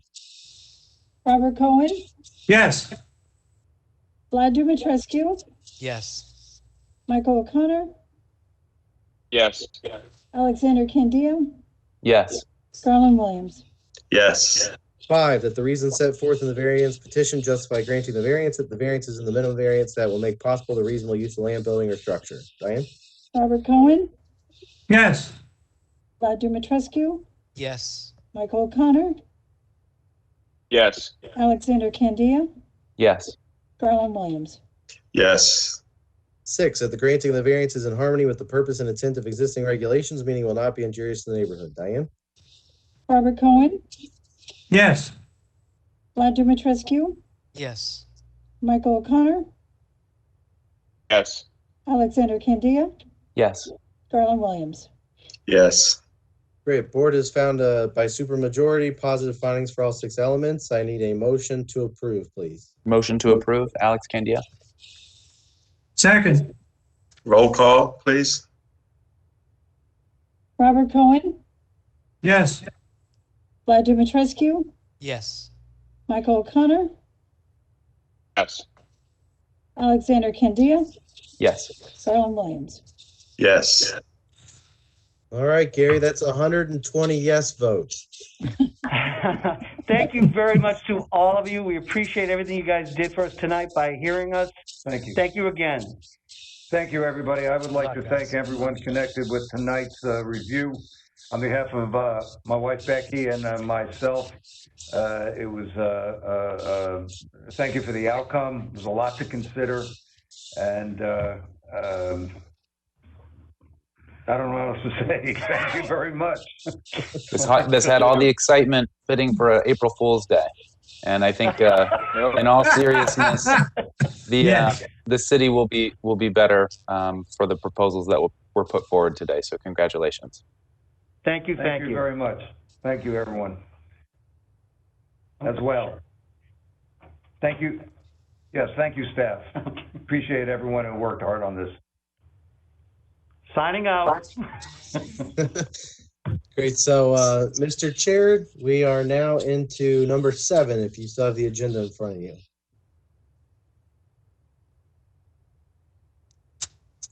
I'll go first.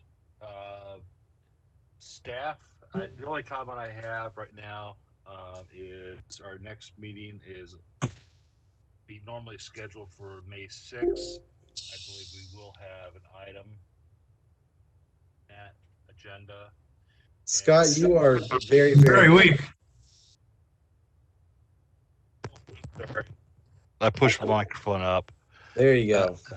Yeah. The only comment I have is the next normal meeting is on May 6th, and we'll be in touch with you to get RSVPs if we do have that normally scheduled meeting to be held. That's it. Okay, so any comments by the attorney, by other board members? Well, from City Attorney's Office, just very briefly, City Commission adopted updated rules of procedure on the March 25th, 2021 meeting. A copy of it should have been sent to your city email, so I would recommend that you read it when you get the opportunity. Obviously, some things won't apply to our format, but in general, there's a couple of updated sections I want to direct your attention at. There's a whole new section addressing social media. So please look at those particular items. It's probably going to be under the general provisions, is an area where we added quite a bit: commissioner attendance by telephone, ethical conduct, email, social media, representation at other meetings, and then so that area has most of the new stuff. Board of Adjustment doesn't typically have this, but I wanted to point out as well that we've enabled some more time, place, manner restriction. So if we have an item where it appears that over 20 people may comment, the board has been given the ability to limit the public comment, I believe, is to 1 hour, because after that many people, it tends to become repetitive. You just see that in general. So that's something that's new in there that I don't think Board of Adjustments would ever have the need for. But I know Vlad, we've seen some SPRAB some SPRAB meetings that people came out and it was about 2 hours of public comment. So just familiarize yourselves with those, read them. If you have any questions, we're happy to answer them. And that's it from the City Attorney's Office. On that, William, I read it through quickly before all the paragraphs start with the commission this, the commission that. We'll assume that where it says that, we just apply it generically to a board, this board. Correct. Okay. Okay, any other comments by the board? Well, I want to thank everybody for a great insight and great information, well communicated, best of all. And thank everybody for your attention. And it was a good night and an important night. Yeah, thanks to all. Thanks, everybody. And have a happy April 1st. Yeah. Thanks, everyone. Are we adjourned? Yes. We are now adjourned. Bye, guys. I don't have a gavel. How about a dog bark? See y'all later. Good night, everybody. Bye-bye.